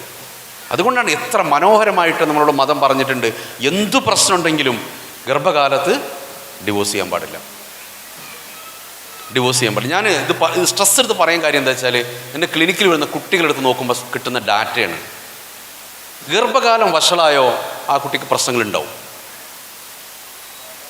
വരും. അപ്പോൾ അത് മനസ്സിലാക്കി വെച്ചിട്ട് ചെയ്യണം. ഇനി ഗർഭമൊക്കെ ഉണ്ടാകുമ്പോൾ നല്ല റാഹത്തായിട്ട് അടിപൊളിയായിട്ടൊരു മാനസികാവസ്ഥയിൽ സന്തോഷത്തിൻ്റെ ഗർഭകാലമായി മാറ്റും. ഗർഭങ്ങൾ എത്ര തരത്തിലുണ്ട്? ഹലോ, പറയൂ, ഗർഭിണികളൊക്കെ പറയൂ. 3 തരത്തിലുള്ള ഗർഭമുണ്ട്. ഒന്ന് എക്സ്പെക്റ്റഡ് പ്രഗ്നൻസി എന്ന് പറയും, വിചാരിച്ചിട്ടുണ്ടായ ഗർഭം, കാത്തിരുന്ന ഗർഭം. 2 അയ്യൻ്റെടാ പറ്റി വയ്യേ ഈ സാധനമുണ്ട്, ഇതാണ്ട് ഇരിക്കുന്ന കുറേ ആൾക്കാർ ഇവിടെ. അത് കുഴപ്പമൊന്നുമില്ല കേട്ടോ. പക്ഷെ ആ വിചാരിക്കാത്ത ഗർഭം, അൺഎക്സ്പെക്റ്റഡ് പ്രഗ്നൻസി, അൺവാണ്ടഡ് ആയി കഴിഞ്ഞാൽ പ്രശ്നമാണ്. വേണ്ട ഇതിനെ വേണ്ട ഒഴിവാക്കാൻ ശ്രമിച്ച ഗർഭങ്ങളുണ്ടാവും, പ്രശ്നമായിരിക്കും. അത് കുഞ്ഞിനെ ബാധിക്കാൻ സാധ്യതയുണ്ട്. ഈ 3ാമത്തെ ഗർഭമാണ് അവിഹിത ഗർഭം. അത് നമ്മൾ ചർച്ച ചെയ്യേണ്ട കാര്യമില്ല, അവിടെ ഇരിക്കട്ടെ. ഈ 3 ഗർഭകാലങ്ങളിൽ കുഞ്ഞിന് ഏറ്റവും നല്ല സാഹചര്യം ലഭിക്കാൻ സാധ്യതയുള്ള കാലം ഏതാ? പ്രതീക്ഷിച്ച ഗർഭമാണ് അല്ലേ? അത് പ്രധാനപ്പെട്ട സംഗതി. ഒരുങ്ങിയിട്ട് ഗർഭിണിയാവുക എന്നുള്ളതിന് ഏറ്റവും നല്ലത്. ശരീരം കൊണ്ടും മനസ്സുകൊണ്ടും ആത്മീയമായിട്ടും പടച്ചവനോടൊക്കെ അടുക്കുന്ന സമയത്ത് ഗർഭം ഉണ്ടാവും. ഇതിലിപ്പോൾ ഇനി പറഞ്ഞു കേട്ടിട്ട് ആവേശം പൊട്ടുകളൊന്നും ചെയ്യണ്ട കേട്ടോ, ഞാനൊരു കാര്യം പറഞ്ഞതേ ഉള്ളൂ കേട്ടോ. യെസ്. അപ്പോൾ 1ാമത്തെ ഘട്ടം കഴിയുന്നു. ഈ കാലം നന്നാവുക എന്നുള്ളതാണ് ഒരു കുഞ്ഞ് നന്നാവേണ്ടതിൻ്റെ ഏറ്റവും പ്രധാനപ്പെട്ട സംഗതി. 2, കുഞ്ഞിൻ്റെ ആദ്യത്തെ 1000 ദിവസങ്ങൾ, ജനിച്ചിട്ട് ആദ്യത്തെ 1000 ദിവസങ്ങൾ. അപ്പോൾ എത്ര വയസ്സായിട്ടുണ്ടാവും? 3 വയസ്സ്. 3 വയസ്സ്. ആദ്യത്തെ 3 വർഷക്കാലമാണ് ഒരു കുഞ്ഞിൻ്റെ ജീവിതത്തിലെ ഏറ്റവും നിർണായകമായ കാലം. അപ്പോൾ എന്താ പറഞ്ഞത്? ആദ്യത്തെ 1000 ദിവസം എന്ന് പറഞ്ഞാൽ ആദ്യത്തെ 3 വയസ്സാണ്. 3 വയസ്സാകുമ്പോൾ കുട്ടികൾ എന്തൊക്കെ ചെയ്യും?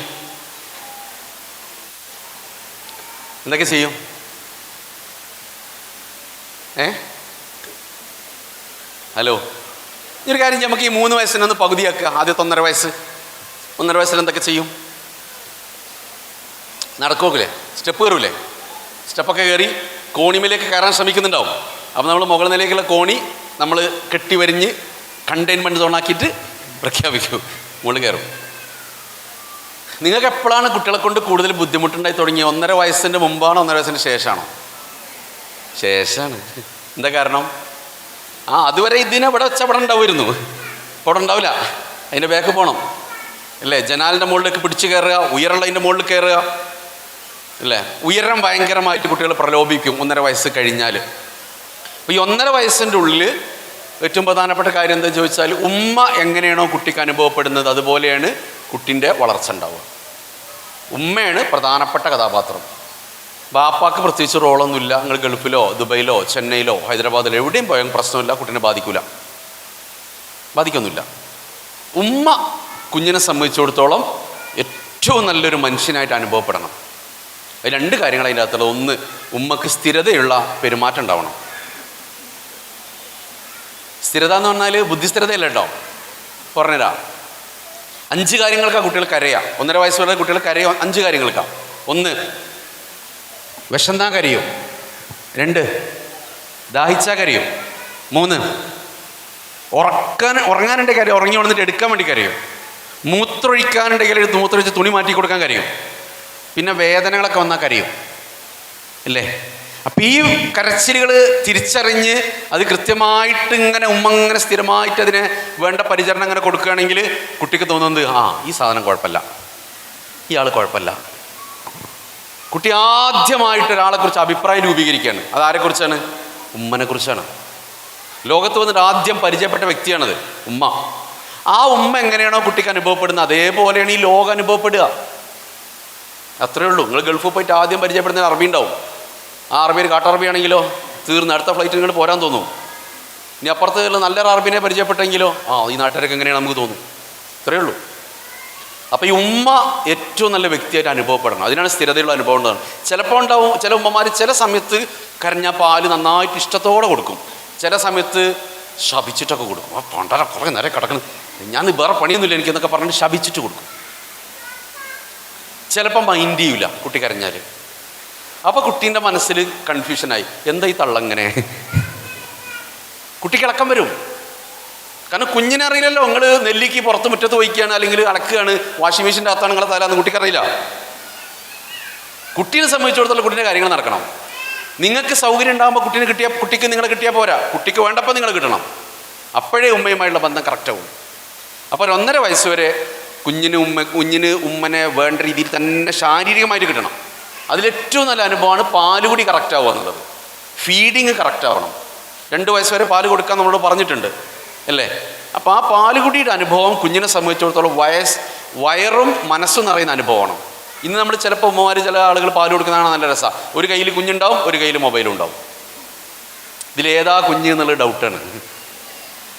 ഏതാണ് ഇവിടെ കുഞ്ഞ് എന്നുള്ള ഡൗട്ടുണ്ട്. അപ്പോൾ ആ ഒരു സുഖാനുഭവം പൂർത്തിയാവണമെന്നാണ്. നമ്മൾ വായ കൊണ്ടാണ് ആദ്യത്തെ സുഖം അനുഭവിച്ചത്, അത് പാൽ കുടിച്ചിട്ടാണ്. അത് കറക്റ്റ് ആ അനുഭവം പൂർത്തിയായി പോയി കഴിഞ്ഞാൽ പിന്നെ വായ കൊണ്ടുള്ള സുഖാനുഭവം തേടി പോകേണ്ടി വരില്ല എന്നാണ്. അത് കറക്റ്റ് പൂർത്തിയാവാത്ത കുട്ടികൾക്ക് കൗമാരത്തിൽ അല്പം വായ കൊണ്ട് സുഖം അന്വേഷിച്ച് പോകും. അത് പാൽ കുടിക്കാനല്ല പോവുക, കഞ്ചാവ്, കള്ള്, മയക്കുമരുന്ന്. അതുകൊണ്ട് ആ അനുഭവം പ്രധാനപ്പെട്ട സംഗതിയാണ്. അപ്പോൾ അതുകൊണ്ടാണ് ഉമ്മൻ്റെ കാലിൻ്റെ ചോട്ടിലാണ് എന്തെന്ന് പറഞ്ഞ് സ്വർഗം ഇല്ലേ. നമ്മൾ അഹങ്കരിക്കാൻ വരട്ടെ, നിങ്ങളുടെ കാലിൻ്റെ ചോട്ടിൽ സ്വർഗം ഉണ്ടോ? അതിന് ആ വർത്തമാനത്തിന് വേറൊരു വർഷം കൂടി ഉണ്ട്. എന്താ പറയുക, സ്വർഗത്തിൻ്റെ മുകളിൽ വെക്കാൻ പറ്റിയ കാലായിരിക്കണം. അതുകൊണ്ട് ഞാൻ അർത്ഥം ഉണ്ടായിന്. സ്വർഗത്തിൻ്റെ മുകളിൽ വെക്കാൻ പറ്റിയ കാലം കൂടി ആക്കിയാൽ മതി, അപ്പോൾ ഇത് മാച്ച് ആവുള്ളൂ. അപ്പോൾ നിങ്ങൾ കൊടുക്കുന്ന അനുഭവങ്ങളാണ് ഒരു കുഞ്ഞിന് ഈ ഭൂമിയിലെ ജീവിതം നരകതുല്യവും സ്വർഗതുല്യവും ആക്കുന്നത്. അവിടെ പഴക്കരുത്. ആദ്യത്തെ ഈ 2-3 വർഷക്കാലം പഴക്കാൻ പാടില്ല.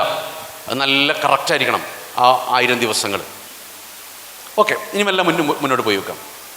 ചിലപ്പോഴൊക്കെയുണ്ട് നമ്മൾ പിന്നെ കുട്ടികൾ ഇങ്ങനെ ഭക്ഷണം കഴിക്കാൻ തുടങ്ങിയ പ്രായം ഉണ്ടാവും. ഒരു 6-7 മാസമാകുമ്പോൾ വീട്ടിലുണ്ടാവുന്ന ചെറിയ നമ്മൾ ഈ കുറുക്കി കൊടുക്കുന്ന ഭക്ഷണം ഉണ്ടാവും. അത് കൊടുക്കുന്നതാണ് നല്ല രസമാണ്. ഉമ്മ ഇങ്ങനെ ഇരുന്ന് കാലൊക്കെ നീട്ടി വെച്ച് മുഞ്ഞനെ മടി കിടത്തി ചെറിയൊരു പാത്രത്തിൽ എടുത്ത് വെച്ചിട്ട് ഇങ്ങനെ കുറേശ്ശെ കൊടുക്കും. ഒരു 8-10 സ്പൂണൊക്കെ വയറ്റിലെത്തിക്കഴിഞ്ഞാലുണ്ടാവും നമ്മളെ മക്ക കുട്ടികൾ കൊണ്ടൊരു വണ്ടി വിടല് കണ്ടില്ലേ നിങ്ങൾ? പൂന്നത് പുറത്തേക്ക് പോവും അല്ലേ? കുട്ടി പറയണത് എന്താ അറിയോ? തള്ളെ മതി, തള്ളെ നിർത്ത്, എനിക്ക് മതിയാണെന്നാ പറയണത്. പക്ഷെ തള്ള നിർത്തുവോ? നിർത്തൂല. ഇന്നലെ പരസ്യത്തിൽ കണ്ട കുട്ടിയുണ്ട്, തടിച്ചു വെളുത്ത ഡുണ്ടുമണി. ഇതിനെ പോലെ ആക്കാൻ വേണ്ടിയിട്ട് വായൊക്കെ പിടിച്ചു വലിച്ചിട്ട് ഇതിൻ്റെ അകത്തേക്ക് ഇങ്ങനെ കോൺക്രീറ്റ് ഫിറ്റ് ചെയ്യും പോലെ ഫിറ്റ് ചെയ്യും. ആ കുട്ടികളെ നിങ്ങൾക്ക് LKG ക്ലാസ് പോയ ടീച്ചറോട് ചോദിച്ചാൽ ടീച്ചർ കാണിച്ചു തരും. ഭക്ഷണത്തിൻ്റെ സമയത്ത് അസ്വസ്ഥരാകുന്ന കുട്ടികളുണ്ടാവും, ഭക്ഷണം വേണ്ടാത്ത കുട്ടികളുണ്ടാവും. അവർക്ക് ഭക്ഷണം ഇഷ്ടം ഉണ്ടാവില്ല. കാരണം ഈ ഭക്ഷണം കഴിക്കാൻ തുടങ്ങിയ പ്രായത്തിൽ ഇതൊരു പീഡനമായിട്ടാണ് കൊടുത്തിട്ടുണ്ടാവുക. നമ്മളൊക്കെ ചെറുപ്പത്തിൽ കുട്ടികൾ കൊടുക്കുന്ന തെറ്റായ സന്ദേശമുണ്ട്, വള്ളം നിറച്ച് കഴിക്കണം കേട്ടോ, വള്ളം നിറച്ച് കഴിക്കരുത്. ഇത് 1400 വർഷം മുമ്പ് പ്രവാചകൻ നമ്മൾ പറഞ്ഞിട്ടുണ്ട്. ഇന്ന് ആരോഗ്യശാസ്ത്രം പറയുന്നു വയറ് നിറച്ച് കഴിക്കരുത്. കുട്ടികൾ നമ്മൾ ചോറുന്ന പള്ളം നോക്കട്ടെ, ശരിയായില്ലല്ലോ, വീണ്ടും പള്ളം നിറച്ച് തീറ്റിക്കും. ഈ പള്ളം നിറക്കുക എന്ന സാധനം ഉണ്ടല്ലോ, ഇത് മനുഷ്യൻ്റെ ജീവിതത്തിൽ ഏറ്റവും അപകടം പിടിച്ചൊരു ശീലമാണ്. ഇതാരാ ശീലിപ്പിച്ചേ? ഇനി വല്ല മുന്നോട്ട് പോയി നോക്കുക. വരുന്നുണ്ട്, നിങ്ങൾക്ക് തിരിച്ചടിക്കാൻ കുറച്ച് ഗോൾ ഞാൻ തരും കേട്ടോ. ഇപ്പൊക്കെ നിങ്ങളെ പോസ്റ്റിലേക്ക് അടിക്കുന്ന സമയമാണ്. ഇനി നോക്കാം. ഇനി 1.5 വയസ്സൊക്കെ കഴിഞ്ഞ് കുട്ടിങ്ങനെ നടക്കാൻ തുടങ്ങി. അപ്പോഴാണ് ഉമ്മൻ്റെ അടുത്ത ഭദ്രകാളി സ്വഭാവം പുറത്തിയിടുക.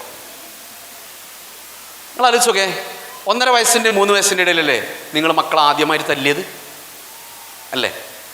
3 വയസ്സിന് മുമ്പ് മക്കളെ തല്ലാത്ത ഉമ്മമാരൊന്ന് കൈവന്തിച്ചേ.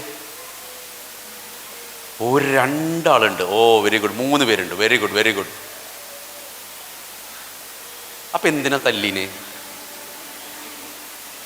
എന്തിനാ തല്ലിയേ 3 വയസ്സിന് മുമ്പ്?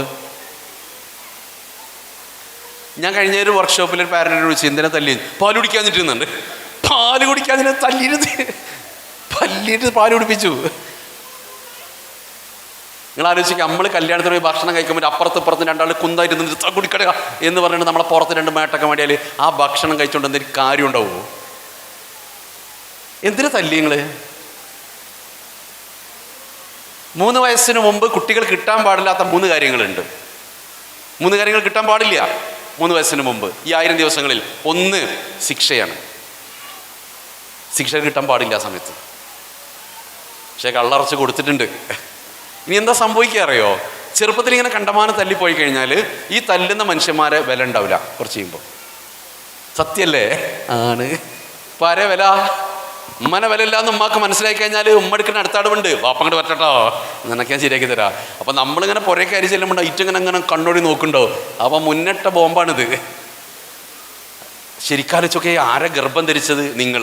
അതിൻ്റെ പ്രയാസം അനുഭവിച്ചാരാ? നിങ്ങൾ. പ്രസവിച്ചതാരാ? നിങ്ങൾ. മുലയൂട്ടിയതാരാ? നിങ്ങൾ. അതിന് ഉറക്കൊഴിച്ചതാരാ? നിങ്ങൾ. എന്നിട്ട് കുട്ടിക്ക് ആദ്യം വില ഇല്ലാണ്ടാവണ ആരാണ്? അവങ്ങളെ. അപ്പോൾ സ്വന്തം വില കളയരുത്, സ്വന്തം വില കളയരുത്. ശിക്ഷകൾ കൊടുക്കേണ്ട പ്രായമുണ്ട്, അവിടെ കൊടുത്തിട്ടേ കാര്യമുള്ളൂ, അതിന് മുമ്പ് കൊടുക്കരുത്. അപ്പം ഈ കുട്ടിയൊക്കെ നോക്കി നിങ്ങൾ, നമ്മൾ എത്ര ഉയരത്തിൻ്റെ എത്ര ചെറുതാത്, ഈ കുട്ടീനെ നമ്മൾ അൻ്റെ ഇവിടെ പറഞ്ഞു പറഞ്ഞിട്ട് ഇങ്ങനെ ചാടുക. നമ്മൾ അറ്റ്ലീസ്റ്റ് ഈ വലുപ്പെങ്കിലും നമ്മൾ പരിഗണിക്കണ്ടേ? നമ്മളുടെ വലുപ്പത്തിൻ്റെ 1/3 ഇതുണ്ടാവും. അപ്പം നിങ്ങൾ അമ്മായിമ്മക്ക് നിങ്ങളെ 3 ഇരട്ടി വലുപ്പമുണ്ടെന്ന് വിചാരിച്ചോ, അമ്മായിമ്മക്കും ഭർത്താവിനും. ആ വീട്ടിൽ നിങ്ങൾ ജീവിക്കണം എങ്ങനെ ആലോചിച്ചോക്കെ. രാവിലെ എണീച്ച് വരുമ്പോൾ അമ്മായിമ്മനെ ഇങ്ങനെ ആയിരിക്കും നോക്കുന്നുണ്ടാവുക. ഇന്നെന്താ കറിയൊക്കെ ഉണ്ട്, അന്നോടല്ലേ പറഞ്ഞ തക്കാളി, തക്കാളി തക്കാളി തക്കാളി, നമ്മൾ തക്കാളി പോലെ ഉരുണ്ട് പോയി. അപ്പോൾ ഇതാ സംഭവിക്കുന്ന കുട്ടിക്ക്. നമ്മളുടെ പ്രായത്തിൻ്റെ 1/3 വലുപ്പത്തിൻ്റെ 1/3 ഇതിനുള്ളൂ. അതിനോടാണ് നമ്മൾ ഈ അമേരിക്ക ക്ലസ്റ്റർ ബോംബ് പോലെ ഇങ്ങനെ സംസാരിക്കുന്നത്. ഓക്കെ, ഇതൊക്കെ എല്ലാ വീട്ടിലും നടക്കണം തന്നെയാണല്ലോ അല്ലേ? Okay, right. അപ്പോൾ ഇനി തല്ലിയില്ല, തല്ലാത്ത ആൾക്കാരുണ്ട്, സമാധാനം ഉണ്ട് നമുക്ക്. ഏതായാലും ഇനി തല്ലിപ്പോയി ഞാൻ എന്താക്കും? കെട്ടിപ്പിടിച്ച് മാപ്പ് പറഞ്ഞാണ്ടേ, അതാ നല്ലത്. കാരണം തെറ്റ് ചെയ്തെന്ന് ബോധ്യമായി കഴിഞ്ഞാൽ അത് മാപ്പ് ചോദിക്കണ്ടേ, അതതിന് മാന്യത അതാണ്. ഇനി രണ്ടാമത്തെ ഒരു സാധനമുണ്ട് കിട്ടാൻ പാടില്ലാത്തത്, മോശപ്പെട്ട വാക്കുകൾ കേൾക്കരുത് കുടുംബാന്തരീക്ഷത്തിൽ നിന്ന്. അത് ടി വിയിൽ നിന്നാവാം, സിനിമയിൽ നിന്നാവാം, വീട്ടിൻ്റെ അകത്തു നിന്നാവാം. അത് കിടന്നാലത് കിടക്കും കിട്ടിയാൽ. 3, കലഹിക്കുന്ന കുടുംബാന്തരീക്ഷം ഉണ്ടാകാൻ പാടില്ല.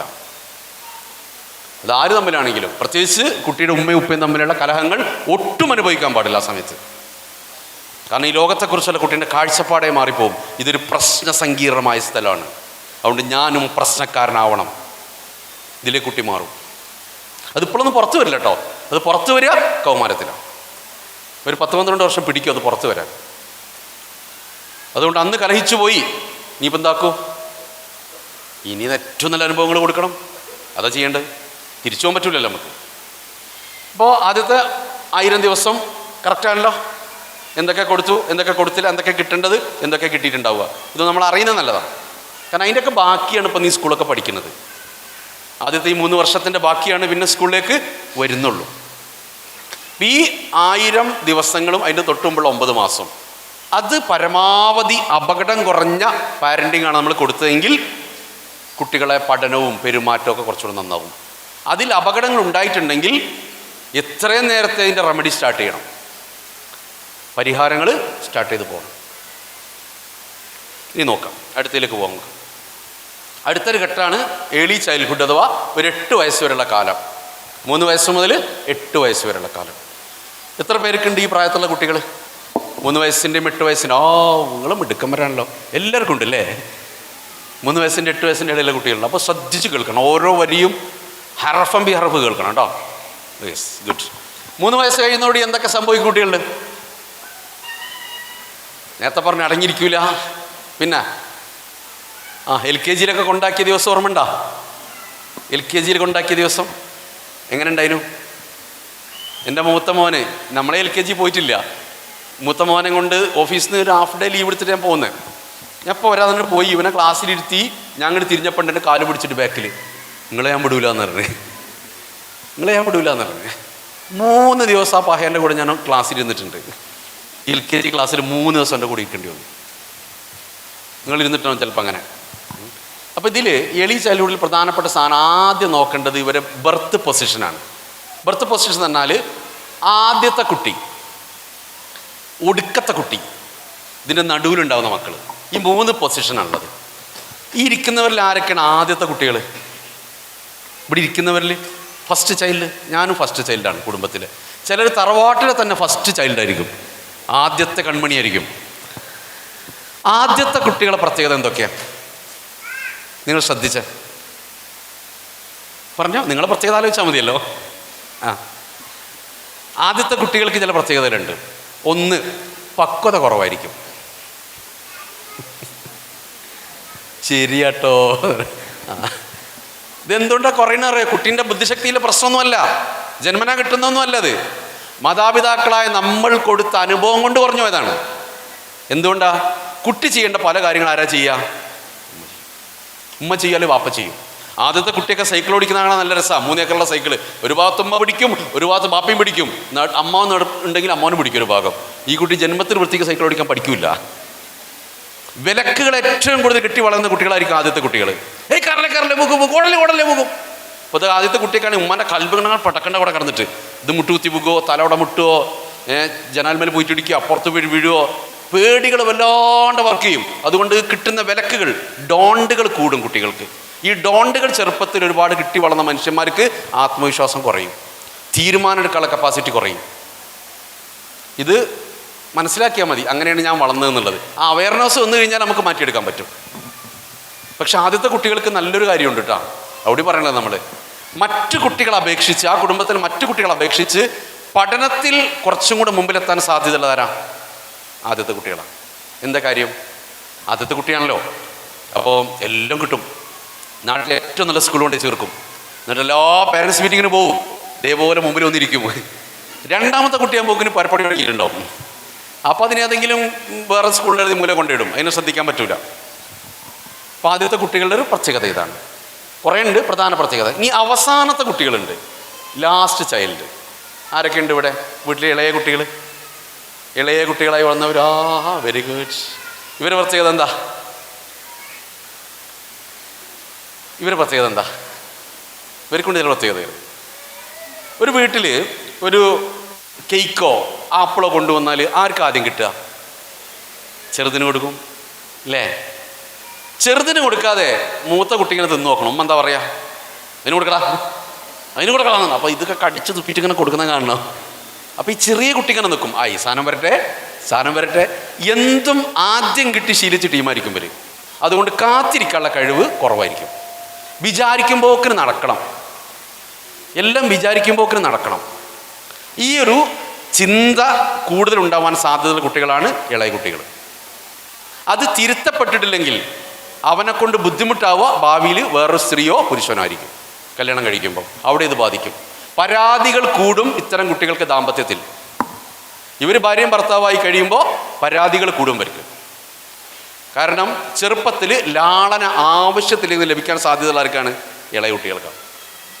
ഇനി മാതാപിതാക്കളായ നമ്മൾ കാര്യങ്ങളൊക്കെ പഠിച്ച് തിരുത്തി ഒക്കെ ഒരു പാരൻറ്റിങ് കൊടുക്കുകയാണെങ്കിൽ ഒരു കുടുംബത്തിൽ ഏറ്റവും നല്ല സ്വഭാവം ഉണ്ടാവാൻ സാധ്യതയുള്ളത് ഇളയ കുട്ടികളതാണ്. കാരണം തിരുത്തലുകൾ നടന്നാൽ ആദ്യത്തെ കുട്ടികൾ നമുക്ക് ഒരുപാട് മിസ്റ്റേക്ക് പറ്റും, നമുക്ക് മുന്നനുഭവങ്ങളില്ല. തിരുത്തിയിട്ടില്ലെങ്കിലോ ആ പഞ്ചായത്തിലെ തന്നെ ഏറ്റവും വഷളന്മാർ ഈ ഇളയ മക്കളായിരിക്കും. അവനെ കൊണ്ട് ശരിക്കും ബുദ്ധിമുട്ടും ബാക്കിയുള്ളത്. സ്വന്തം ഇഷ്ടം നടക്കണം, അതേ അവർക്ക് ആഗ്രഹം ഉണ്ടാവുള്ളൂ. അതിന് വേണ്ടിയിട്ട് നാട്ടുകാരൊക്കെ ബുദ്ധിമുട്ടിക്കുന്നവർക്ക് കുഴപ്പമുണ്ടാവില്ല, കാരണം ചെറുപ്പത്തിൽ അങ്ങനെ വളർത്തിയത്. ഇനി ഇതിൻ്റെ നടുവിൽ വന്ന ടീമുണ്ട്. അതാരൊക്കെയാ? ആദ്യത്തോ അല്ല അവസാനത്തോ അല്ല. ഇവർ ഈ പപ്സിനുള്ള മസാല പോലെ ആയിട്ടുണ്ടാവും. ചെറുപ്പത്തിലെ ഒരു സ്റ്റേഷൻ കിട്ടാതെ വളർന്ന ടീമാണിത്. ഇവർക്കൊരു 6-7 വയസ്സാകുമ്പോൾ ഉണ്ടാകുന്നൊരു ഡൗട്ടുണ്ട്. ഡൗട്ട് എന്താ അറിയാം? എന്നോട് രണ്ടാമത്തെ അമ്മ ചോദിച്ചിട്ടുണ്ട്, എന്നോട് ആർക്കും ഇഷ്ടമല്ലേ ഇവിടെ, ഞാൻ ഇവിടുത്തെ കുട്ടിയല്ലേ?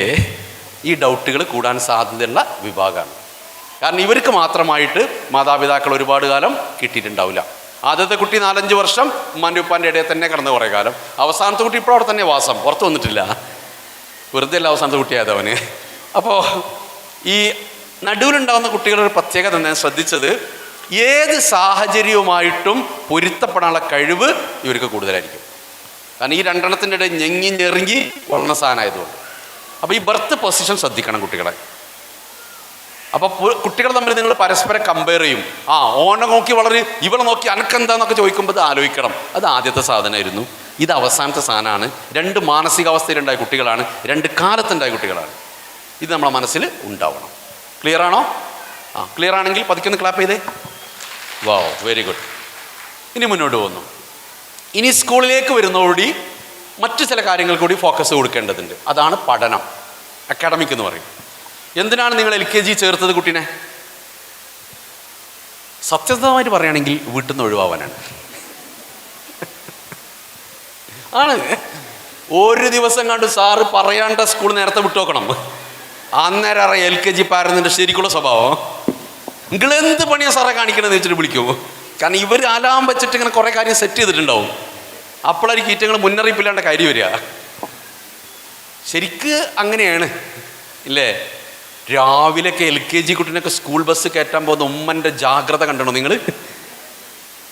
എന്താണ് ആ പോക്കൊക്കെ? ഒരു കയ്യിൽ കുട്ടി, ഒരു കയ്യിൽ ബാഗ് അല്ലേ? ഇങ്ങനെ വന്ന് പിന്നെ ബസ് വരാൻ കുറേ സമയം ഉണ്ടാവും. അപ്പോഴായിരിക്കും നമ്മൾ സോഷ്യൽ മീഡിയ കാര്യമായിട്ട് നോക്കുക. കുറേ ആൾക്കാർ വാട്സപ്പൊക്കെ അപ്ഡേഷൻ നടത്തല അവിടെ നിന്നാണ്. എന്നിട്ട് ഇങ്ങനെ ഈ കുട്ടീനെ വലിച്ചിട്ട് പോകുമ്പോൾ പിന്നെ ഈ കുട്ടീനെ ബസ്സിലേക്ക് തള്ളിയിട്ട് ഉമ്മൻ്റെ ഒരു തിരിഞ്ഞു നടത്തം. സമാധാനമായി, ഇനി 4 മണിക്ക് നോക്കിയാൽ മതി. ഇതാണ് മിക്ക വീട്ടിലെ അവസ്ഥ. അതിൻ്റെ അപ്പുറത്ത് നമ്മൾ ഫീസ് കൊടുത്തിട്ട് ആ കുട്ടി പഠിക്കുന്നത് അല്ലേ. എന്തിനാണ് LKG പോകുന്നത് നമ്മൾ അറിഞ്ഞിരിക്കണം. എന്തിനാണ് LKG UKG ക്ലാസ് റൂം സ്കൂളിൽ? നമ്മളൊന്നും LKG പോയിട്ടില്ലല്ലോ പലരും. 1ാം ക്ലാസ് എന്നല്ലേ കശേരി തുടങ്ങി. എന്തെങ്കിലും കുഴപ്പമുണ്ടോ? പിന്നെ എന്തിനാണ് നമ്മൾ ചേർത്തത്? ഏതാ ബുക്ക് നമ്മൾ സാറേ ഇവിടെ KGയുടെ ബുക്ക്? ഏത് ബുക്ക്? എജു ക്യാമ്പിൻ്റെ. Okay right. ഓക്കെ, പിന്നെ എന്തിനാണ് LKG UKG പോകുന്ന കുട്ടികൾ? ഈ ലക്ഷ്യം നമുക്ക് മനസ്സിലായില്ലെങ്കിൽ അവിടെ നടക്കേണ്ടത് നമുക്ക് മനസ്സിലാവില്ല. ഒന്നാമത് ഞാൻ പറയാം, പഠിക്കാനല്ല LKG UKG പോകേണ്ടത്. ഒന്നാമത്തെ സാധനം, ഒരുപാട് പഠിക്കാനല്ല LKG UKG ഉണ്ടാക്കിയിരിക്കുന്നത്. പിന്നെന്തിനാ? സ്കൂളിനെ ഇഷ്ടപ്പെടാനാണ്. എന്തിനാണ്? ഒന്ന് പറഞ്ഞേ. സ്കൂളിങ്ങനെ ഇഷ്ടപ്പെടുത്തുക എന്നുള്ളതാണ് LKG UKG ക്ലാസ്സിൻ്റെ ലക്ഷ്യം. സ്കൂളിനെ ഇഷ്ടപ്പെടൽ എപ്പോഴാണ്? അവിടെയുള്ള ഇഷ്ടപ്പെട്ട ടീച്ചർ ഉണ്ടാവും അവിടെ. നിങ്ങൾ കുട്ടിയോട് ചോദിച്ചിട്ടുണ്ടോ ടീച്ചർ ഇഷ്ടമാണോ എന്ന്? ചോദിച്ചിട്ടുണ്ടോ? ചോദിക്കണം. എപ്പോഴും ചോദിക്കേണ്ട സാധനം അതാണ്. ഏത് മുതിർന്ന ക്ലാസ്സിലെ കുട്ടികൾ പഠിക്കുമ്പോൾ ചോദിക്കണം, ടീച്ചർ ഇഷ്ടമാണോ, അധ്യാപകൻ ഇഷ്ടമാണോ എന്ന്. പ്രത്യേകിച്ച് 4ാം ക്ലാസ്സൊക്കെ കഴിഞ്ഞാൽ കണക്കിൻ്റെ ടീച്ചർ ഇഷ്ടമാണോ, സയൻസിൻ്റെ ടീച്ചർ ഇഷ്ടമാണോ എന്ന് ചോദിച്ചില്ലെങ്കിൽ നിങ്ങളെ കുട്ടി 10ന് സഫർ ചെയ്യും. കാരണം ടീച്ചറോടുള്ള ഇഷ്ടക്കുറവാണ് മിക്കവാറും മുതിർന്ന ക്ലാസ്സിൽ വിഷയത്തോടുള്ള പ്രശ്നങ്ങളായിട്ട് മാറുള്ളൂ. അപ്പോൾ സ്കൂളിൽ നല്ല ടീച്ചർ ഉണ്ടാവും, കളിക്കാൻ ഒരുപാട് സാധനം ഉണ്ടാവും, നല്ല രസകരമായ ക്ലാസ് മുറികളുണ്ടാവും, ടീച്ചർ പാട്ട് പാടും, കഥ പറയും, ചിത്രം വരക്കും, ഇതെല്ലാം ചെയ്യും. ആ 2 വർഷം അങ്ങനെ കുട്ടികൾക്ക് ഇഷ്ടപ്പെട്ട ഒരുപാട് ആക്ടിവിറ്റികളിലൂടെ പോകുമ്പോൾ കുട്ടിക്ക് അങ്ങോട്ട് പോകാൻ ഇഷ്ടമായാൽ മതി. അപ്പോൾ UKG കഴിയുമ്പോഴേക്ക് കുട്ടികൾക്ക് പഠനത്തോടും സ്കൂളിനോടും ഒക്കെ ഇഷ്ടമുണ്ടാക്കണം. അതിലാണ് നമ്മൾ ഫോക്കസ് ചെയ്യേണ്ടത്. രാത്രി കുട്ടികൾ വീട്ടിൽ വരുമ്പോൾ കഥാപുസ്തകമൊക്കെ അല്ലെങ്കിൽ കുട്ടീൻ്റെ ടെക്സ്റ്റ് ബുക്കൊക്കെ കയ്യിലുണ്ടാവും. അതൊക്കെ ചിരിക്കണം. എന്തിന്? പഠിപ്പിക്കാനല്ല, നിങ്ങളെ പഠിപ്പിച്ചു തരാൻ. ഇന്ന് എന്ത് കഥയാണ് പറഞ്ഞ ടീച്ചർ, എന്ത് പാട്ടാ പാടിയ ടീച്ചർ, എനിക്കൊന്ന് പാടിത്താ എന്ന് പറഞ്ഞ് നമ്മളൊരു കുട്ടിയായിട്ട് അവരുടെ മുമ്പിൽ ഇരുന്ന് കൊടുത്തേക്കുക. അവർക്കത് ഇഷ്ടമായിരിക്കും. അല്ലാണ്ട് എന്താ ഹോംവർക്ക് എടുത്തോണ്ട് എന്ന് പറഞ്ഞ പരിപാടി നടന്നാൽ കുട്ടികൾ ഇഷ്ടപ്പെടില്ല പഠനത്തെ. ഓക്കെ, പിന്നെ കുറച്ച് കാര്യങ്ങൾ ഈ കാര്യത്തിൽ ശ്രദ്ധിക്കണം. ഒന്ന് അറ്റൻഷനാണ് കുട്ടികളെ. ശ്രദ്ധ. എന്താ ശ്രദ്ധ എന്ന് പറഞ്ഞാൽ, ഇപ്പം ഞാനിവിടെ നിൽക്കുന്നുണ്ട്, ഈ ഹാളിൽ ഒരുപാട് ഫാൻ കറങ്ങുന്നുണ്ട്, കുട്ടികൾ ഓടിക്കളിക്കുന്നുണ്ട്, ഒരുപാട് സംഗതികൾ നടക്കുന്നുണ്ട്. നിങ്ങൾ എങ്ങോട്ടാണ് നിങ്ങളെ മനസ്സ് പോകുന്നത്? എന്നിലേക്ക് വരുന്നുണ്ടോ? എങ്കിലും നിങ്ങൾക്ക് ശ്രദ്ധ ഉണ്ട്. അഥവാ ഒരുപാട് സംവേദനങ്ങൾക്കിടയിൽ നിന്ന് നമുക്ക് ആവശ്യമുള്ളതിലേക്ക് ഫോക്കസ് ചെയ്യാനുള്ള കഴിവിൻ്റെ പേരാണ് ശ്രദ്ധ എന്ന് പറയുന്നത്. അത് തലച്ചോറിൻ്റെ പ്രവർത്തനമാണ്. അപ്പോൾ അത് കുറഞ്ഞു കഴിഞ്ഞാൽ എന്ത് സംഭവിക്കും? 2ാമത്തെ സാധനമാണ് കോൺസെൻട്രേഷൻ. ഏകാഗ്രത കുറയും. ഈ ഉണ്ടായ ശ്രദ്ധ ദീർഘനേരം നിലനിൽക്കണം. അതിൻ്റെ പേരാണ് ഏകാഗ്രത. ഒരു സ്കൂളിലൊരു പീരീഡ് എന്ന് പറയുന്നത് 35-40 മിനിറ്റ് ആയിരിക്കും. ആ 40 മിനിറ്റോളം കുട്ടീൻ്റെ ശ്രദ്ധ പതറാതെ അവിടെ ഉണ്ടാവണം. അപ്പോഴേ ക്ലാസ്സിൽ പഠിച്ചതുകൊണ്ട് കാര്യമുള്ളൂ, ഇരുന്നുകൊണ്ട് കാര്യമുള്ളൂ. അത് പതറിപ്പോയാലോ എവിടെയോ എത്തിയിട്ടുണ്ടാവും. പിന്നെ നമ്മൾ കണ്ടുവരുന്നൊരു പ്രശ്നമുണ്ട്, കുട്ടികൾക്ക് അധികം ശ്രദ്ധിച്ചിരിക്കാൻ പറ്റുന്നില്ല. പ്രത്യേകിച്ച് ആൺകുട്ടികളാണ് ഈ പ്രശ്നം നമ്മൾ കൂടുതൽ കാണുന്നത്. ഒരു 5 മിനിറ്റ് കഴിയുമ്പോഴേക്ക് അവർ ഡിസ്ട്രാക്റ്റഡ് ആവും, ബോറടിക്കണമെന്ന് പറഞ്ഞ് എണീക്കും, ഒക്കെ ചെയ്യും. അപ്പം അറ്റൻഷനാണ് പഠനത്തിൻ്റെ തുടക്കം. അറ്റൻഷനിൽ പ്രശ്നം ഉണ്ടെങ്കിൽ കോൺസെൻട്രേഷനിൽ പ്രശ്നം ഉണ്ടാവും. അടുത്തത് കോംപ്രിഹെൻഷൻ എന്ന് പറഞ്ഞാൽ ഗ്രഹിക്കാനുള്ള കഴിവ്. അപ്പോൾ നമ്മൾ ഈ ക്ലാസ്സിൽ ഇവിടെ ഹാളിൽ 1.5 മണിക്കൂർ ക്ലാസ് ഇരുന്ന് ഇറങ്ങിപ്പോയപ്പോൾ ആരോ ചോദിച്ചു എന്താന്ന് പറഞ്ഞത്. അപ്പോൾ അതൊന്ന് ചുരുക്കി പറയാൻ പറ്റണം. ഇന്ന കാര്യങ്ങളൊക്കെ പറഞ്ഞത്. അതാണ് ഗ്രഹിക്കുക എന്ന് പറഞ്ഞാൽ. ഒരു കഥ വായിച്ചാൽ നമുക്കത് ഗ്രഹിക്കാൻ പറ്റണം. ഒരു ന്യൂസ് വായിച്ചാൽ ഗ്രഹിക്കാൻ പറ്റണം. അതാണ് കോംപ്രിഹെൻഷൻ. 3ാമത്തത് അതാണ് അവസാനമായിട്ട് മാറുക മെമ്മറി, ഓർമ്മകൾ. നമ്മൾ പഠിക്കുന്ന എല്ലാ അറിവും മെമ്മറിയാണ്. എല്ലാം മെമ്മറി ആയിട്ടാണ് മാറുന്നത്.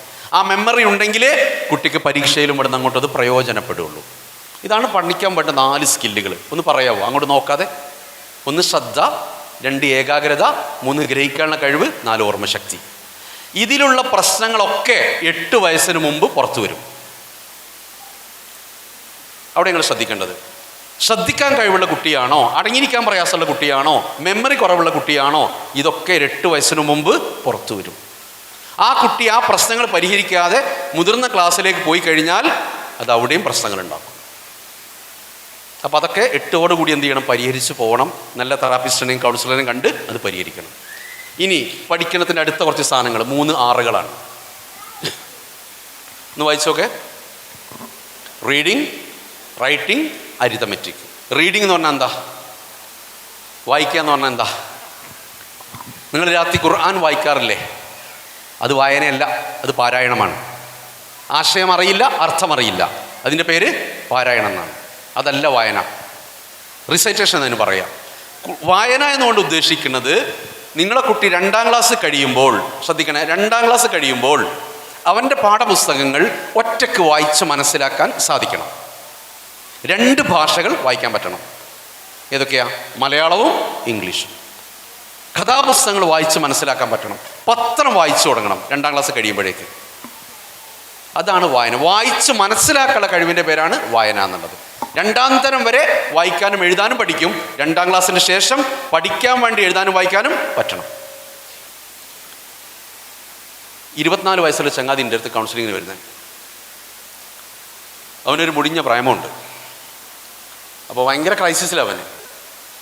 ഇവൻ്റെ വിഷയം കേട്ടങ്ങൾ ഞെട്ടും. മലയാളം സ്വന്തമായിട്ട് അവൻ്റെ പേര് പോലും എഴുതാൻ അറിയില്ല. +2 വരെ പോയിട്ടുണ്ടാവും. ഇവന് പേര് പോലും മലയാളത്തിൽ എഴുതാൻ പറ്റില്ല. ഈ രഹസ്യം ലോകത്ത് ഒരാൾക്ക് മാത്രമേ ഉള്ളൂ, അത് അവൻ്റെ കാമുകിക്ക. അതുകൊണ്ടാണ് ഓളെ വിടാണ്ട് കെട്ടിപ്പിടിച്ചിരിക്കുന്നത്. കാരണം ഇവള് പോയി കഴിഞ്ഞാൽ വേറൊരുത്തിന് എനിക്ക് കിട്ടൂല എന്നാണ് അറിയാം. എന്തൊരു ക്രൈസിസാ മനുഷ്യൻ അനുഭവിക്കുന്ന അറിയാം. ബസ്സിൻ്റെ ബോർഡ് വായിക്കാൻ പറ്റില്ല, മൊബൈലിൻ്റെ അകത്ത് വരുന്ന ടെക്സ്റ്റ് വായിക്കാൻ പറ്റില്ല. അപ്പം വോയിസേ വിടും. വായന എന്നുള്ളത് ചെറിയ സാധനമല്ല, ചെറിയ മീനല്ലത്. 2ാം ക്ലാസ്സോട് ഈ പ്രശ്നം പരിഹരിച്ചിട്ടില്ലെങ്കിൽ ഇത് വലിയ പ്രശ്നങ്ങളായിട്ട് മുതിർന്ന ക്ലാസ്സിൽ മാറും. വായിച്ച് മനസ്സിലാക്കാൻ പറ്റും 2ാം ക്ലാസ് കഴിയുമ്പോഴേ. അപ്പോൾ ഒരു 7 മണിക്കൂർ തുടർച്ചയായിട്ട് ഉറങ്ങണം. അത് വൈകി ഉറങ്ങരുത്. കാരണം 12 മണിക്കുമ്പോൾ ഉറക്കമാണ് കുട്ടികൾക്ക് ഏറ്റവും കൂടുതൽ വേണ്ടത്. അപ്പോൾ സ്ഥിരമായിട്ട് ചില വീട്ടിലൊക്കെ പോയി നമുക്ക് ഭയങ്കര സങ്കടം തോന്നും. 12 മണി 1 മണിക്കൊക്കെ ഉണ്ടാവും, വീട് ഫുള്ള് ലൈവായിരിക്കും, മക്കളിങ്ങനെ നടക്കുന്നുണ്ടാവും. അപ്പോൾ പറയും അത് കുഴപ്പമൊന്നുമില്ല, പകലുറങ്ങിയെന്ന് പറയും. എടോ, പകലുറങ്ങാനുള്ള സമയമല്ല, പകൽ പഠിക്കാനും പ്രവർത്തിക്കാനുള്ള സമയമാണ്. പകൽ മക്കൾ ഉറക്കം ചെയ്യരുത്, അധികം രാത്രിയാണ് ഉറക്കേണ്ടത്. ഉറക്കത്തിൽ ബുദ്ധിമുട്ട് വന്നോ നിങ്ങളുടെ കുട്ടിക്ക് ബുദ്ധിമുട്ട് വരും. അപ്പോൾ വളരുന്ന പ്രായത്തിൽ അവരെ തലച്ചോറിനെ കേടുവരുത്തരുത്. നല്ല ശാന്തമായ ഉറക്കം കൊടുക്കണം. ഇനി ഉറങ്ങുമ്പോൾ രാത്രി കുഞ്ഞുങ്ങൾ ഉറങ്ങുമ്പോൾ ഒരു 10 വയസ്സിന് മുമ്പുള്ള കുട്ടികളൊക്കെ ആണെങ്കിൽ നമ്മൾ കൂടെ ഉണ്ടാവണം. എങ്ങനെ കൂടെ ഉണ്ടാവണം? അവർ കൂടെ കിടക്കണം എന്നല്ല പറഞ്ഞത്. ഉറങ്ങുമ്പോൾ കൂടെ ഒന്ന് ഇരുന്ന് ഒരു നല്ല കഥയൊക്കെ പറഞ്ഞ് നെറ്റിയിലൊരു മുത്തം കൊടുത്ത് അവർക്ക് വേണ്ടി പ്രാർത്ഥിച്ച് എണീച്ചിട്ട് പോരണം. എത്ര ഉമ്മമാരുണ്ട് രാത്രി മക്കൾക്ക് കഥ പറഞ്ഞു കൊടുക്കുന്നവർ. ഗുഡ്. മൊബൈലിൽ വീഡിയോ കാണിച്ചു കൊടുക്കരുത് കേട്ടോ, അത് കണ്ടുറങ്ങിക്കോന്ന് പറഞ്ഞിട്ട്. അത് അതിനേക്കാളും അപകടമാണ്. എല്ലാ സ്ക്രീനും ഉറങ്ങുന്നതിന് 1 മണിക്കൂർ മുമ്പ് ഷട്ട് ഡൗൺ ചെയ്യണമെന്നാണ്. എല്ലാ സ്ക്രീനും. കഥ പറഞ്ഞുറക്കണം മക്കളെ. കഥ കേട്ടുറങ്ങുന്ന കുട്ടികൾക്ക് ഒരുപാട് ഗുണമുണ്ടാവും. ഒന്ന്, മെമ്മറി കൂടുക, ഓർമ്മശക്തി കൂടും, ഭാഷ ഉപയോഗിക്കാനുള്ള കഴിവ് കൂടും. അപ്പോൾ പറയുമ്പോൾ നിങ്ങൾ ശ്രദ്ധിക്കണം, നല്ല കഥ പറയണം. ഭൂതത്തിൻ്റെയും പ്രേതത്തിൻ്റെയും കഥ പറഞ്ഞിട്ട്, അതേ ഒരു കുട്ടി ഉണ്ടായിരുന്നു, ആ കുട്ടി ഇങ്ങനെ നടന്നു പോയപ്പോൾ പെട്ടെന്നൊരു ഭൂതം വന്ന് പിടിച്ച് ഉറങ്ങിക്കോ. എന്ത് പറഞ്ഞുറക്കരുത്, നല്ല കഥകൾ പറഞ്ഞു കൊടുക്കുക. നല്ല കഥകൾ കേട്ട് ഉറങ്ങേണ്ട കുട്ടികൾ. ശാന്തമായി ഉറങ്ങുന്നവർക്ക് ഉത്സാഹത്തോടെ എണീക്കാൻ പറ്റൂ രാവിലെ. ഉറക്കത്തിൻ്റെ ക്വാളിറ്റിയാണ് നമ്മുടെ ആരോഗ്യത്തിൻ്റെ രഹസ്യം എന്ന് പറയുന്നത്. ഉറക്കം താളം തെറ്റിയോ ശരീരം താളം തെറ്റും. ഓക്കെ. മറ്റൊന്നാണ് കളി, പ്ലേ. എന്തിനാ കളിക്കുന്ന കുട്ടികൾ? ഇന്ന് നമ്മുടെ തലമുറ നേരിടുന്ന ഏറ്റവും വലിയ പ്രശ്നമാണ് ഗ്രൗണ്ട് നഷ്ടപ്പെടുന്ന കുട്ടികൾ. കളിക്കളം നഷ്ടപ്പെടുന്ന കുട്ടികളായിരിക്കും ഭാവിയിൽ കേരളത്തിന് ഏറ്റവും വലിയ ബുദ്ധിമുട്ടുണ്ടാക്കാൻ പോകുന്നത്. നമ്മളൊക്കെ കുട്ടിക്കാലത്ത് ഇഷ്ടംപോലെ പാടങ്ങളുണ്ടായിരുന്നു കളിക്കാൻ, ഇല്ലേ? ഓർമ്മയില്ല സാർ? പാടത്തങ്ങനെ പോയിട്ട് വൈകുന്നേരം അങ്ങനെ നേരം പാടത്തുനിന്ന് വലിച്ചു കൊണ്ടില്ലായിരുന്നു നമ്മളെ വൈകുന്നേരം. പാടമൊക്കെ പോയി, അവിടെയൊക്കെ ബിൽഡിങ്ങും കോംപ്ലക്സും വന്നു. കുട്ടികൾക്ക് ഈ വളരുന്ന പ്രായത്തിൽ ശരീരത്തിൽ കണ്ടമാനം ഊർജ്ജം ഉൽപ്പാദിപ്പിക്കും. ഇത് ചെലവഴിക്കാൻ സ്ഥലമില്ല. ആ ഭ്രാന്ത് പിടിച്ച മക്കളാണ് ഇതിൻ്റെയൊക്കെ ബാക്ക് പോണത്. അവർക്ക് എങ്ങനെങ്കിലും ഒരു എൻഗേജ്മെൻറ്റ് വേണം. അതുകൊണ്ട് 1 മണിക്കൂറെങ്കിലും 15 വയസ്സിന് താഴെയുള്ള കുട്ടികൾ കളിച്ചിരിക്കണം. 1 മണിക്കൂറെങ്കിലും. ആ കളിക്കുന്നവരെ ബുദ്ധി വളർത്താൻ കാരണമാകും. സാമൂഹിക ബന്ധങ്ങൾ വളരും, ശരീരത്തിൻ്റെ ആരോഗ്യം വളരും, എല്ലാം വളരും. ഒരുപാട് നേട്ടങ്ങളുണ്ട് കളികളെ കൊണ്ട്. ഇനി കളിക്കുമ്പോൾ ശ്രദ്ധിക്കേണ്ട എന്താ ചോദിച്ചാൽ, ഈ പുറത്ത് വിട്ട് ടർഫിലൊക്കെ കൂടുമ്പോൾ ശ്രദ്ധിക്കണം. രാത്രി ടർഫുകൾ അപകടമാണ്. നല്ല കളിക്കട്ടെ കുട്ടികൾ. കളിച്ചു വളർന്ന കുട്ടികൾക്ക് തീരേണ്ടത് ഗ്രൗണ്ട് തീരും. ഗ്രൗണ്ട് തീരാത്തതാണ് ക്ലാസ് തീർക്കുക കുട്ടികൾ. അപ്പോൾ ശ്രദ്ധിക്കണം, നന്നായിട്ട് കളിക്കട്ടെ. കളിക്കാനുള്ള അവസരങ്ങൾ കൊടുക്കണം. കളിക്കുന്നതിന് ഒരുപാട് കുറ്റപ്പെടുത്തും ചെയ്ത്. അതൊക്കെ ആവശ്യമാണ്, വളർന്ന പ്രായത്തിൽ അത്യാവശ്യമുള്ള സാധനമാണ്. ഇനി അടുത്ത ഘട്ടമാണ് പ്രീ ടീനേജ് എന്ന് പറഞ്ഞ ഘട്ടമുണ്ട്. 8 വയസ്സ് കഴിഞ്ഞ് 11 വയസ്സ് വരെയുള്ള കാലമുണ്ട്. എത്ര പേർക്കുണ്ട് ഈ പ്രായത്തിലുള്ള കുട്ടികൾ? ഗുഡ്. പ്രീ ടീനേജിൻ്റെ പ്രത്യേകത എന്താ? സൈലൻ്റായ കാലമാണ്. LKG UKG എന്നും ചോദ്യം നമ്മളോട്, അതെന്താ അമ്മച്ചി അത് അങ്ങോട്ട് പോകണത്, എന്താ അങ്ങോട്ട് വരുന്നത്? നിരന്തരം ചോദ്യങ്ങളൊക്കെ നമ്മൾ ഇടങ്ങാറാക്കിയിട്ടുണ്ട്. കടൽ കാണാൻ വേണ്ടിയിട്ട് പോയപ്പോൾ കുട്ടി ചോദിച്ചു ഉമ്മനോട്, അതെന്താ അമ്മച്ചി നീല നിറം കടലിന്? അത് നേരത്തെ അങ്ങനെ തന്നെ ഈ പോരെന്ന് പറഞ്ഞ് നമുക്ക് പറഞ്ഞെടുക്കാൻ പറ്റണ്ടേ? നിങ്ങളുടെ കുട്ടികൾ ചോദ്യങ്ങൾ ചോദിച്ചില്ലായിരുന്നോ LKG UKG പ്രായത്തിലൊക്കെ? നിങ്ങളെന്താ പറഞ്ഞിട്ട്? നമുക്ക് അറിയാവുന്ന ചോദ്യങ്ങളാണ് ചോദിക്കണമെങ്കിൽ ഭയങ്കര ആവേശമായിരിക്കും. അറിയാത്ത ചോദ്യങ്ങൾ വരുമ്പോഴാണ് പ്രശ്നം. അറിയാത്ത ചോദ്യങ്ങൾ വരുമ്പോൾ അറിയില്ല എന്ന് പറഞ്ഞാൽ മതി. അറിയില്ല എന്ന് പറഞ്ഞാൽ, കാരണം ന്യൂ ജനറേഷൻ കുട്ടികളോട് നമ്മൾ കളിക്കുമ്പോൾ ശ്രദ്ധിക്കണം. നമ്മൾ സ്കൂളിൽ പഠിച്ചിരുന്ന കാലത്തൊക്കെ ടീച്ചറോട് നമ്മൾ ചോദ്യം ചോദിച്ചിരുന്നത് നമുക്ക് അറിയാൻ വേണ്ടിയിട്ടായിരുന്നു. ടീച്ചർ അതെന്താണെന്ന് ചോദിച്ചിരുന്നത്. അതിങ്ങനെ കേട്ടിട്ട് നമ്മളിങ്ങനെ ഇരിക്കുമ്പോൾ ഭയങ്കര ചാരിതാർത്ഥത്തോടെ ഇരിക്കുക. ഇന്ന് ഈ ആൽഫ ജനറേഷൻ കുട്ടികൾ ടീച്ചറോട് ചോദ്യം ചോദിക്കണമെന്നാണ് അറിയാനല്ല, ടീച്ചർക്ക് നോക്കാനാണ്, ചെക്ക് ചെയ്യാനാണ് അവർ ചോദിക്കുന്നത്. അപ്രൂവൽ എടുക്കുന്ന ഒരു ജനറേഷനാണ് ആൽഫ ജനറേഷൻ. ആൽഫ ജനറേഷൻ എന്ന് പറഞ്ഞാൽ 2010 ശേഷം ജനിച്ച കുട്ടികൾ. അവരെ തലച്ചോറ് നമ്മളെ തലച്ചോറ് പ്രവർത്തിക്കുന്നത് പോലെയല്ല പലപ്പോഴും പ്രവർത്തിക്കുക. ഭയങ്കര സ്പീഡാണ് പല കാര്യങ്ങളിലും. നിങ്ങൾ ശ്രദ്ധിച്ചു പറഞ്ഞൂടെ, ഈ വേടൻ്റെ ഒക്കെ പാട്ട് എന്തുകൊണ്ടാണ് കുട്ടികൾക്ക് ഇഷ്ടമാണ്? വേടന്, ഡബ്സി എന്ന് പറഞ്ഞാൽ അവരെ കുറേ കഥാപാത്രങ്ങളുണ്ട്. നമുക്കത്ര സ്പീഡുള്ള പാട്ട് നമ്മളെ തലച്ചോറിന് കിട്ടൂല. 1 മിനിറ്റിൽ 200ഓളം വാക്ക് വരുന്ന പാട്ടിൻ്റെ പേരാണ് റാപ്പ് സോങ്. ഈ റാപ്പ് സോങ്ങിൻ്റെ പിറകെയാണ് കുട്ടികളുള്ളത്. അത് തലച്ചോറ് കുറച്ചുകൂടെ ഫാസ്റ്റാണ്.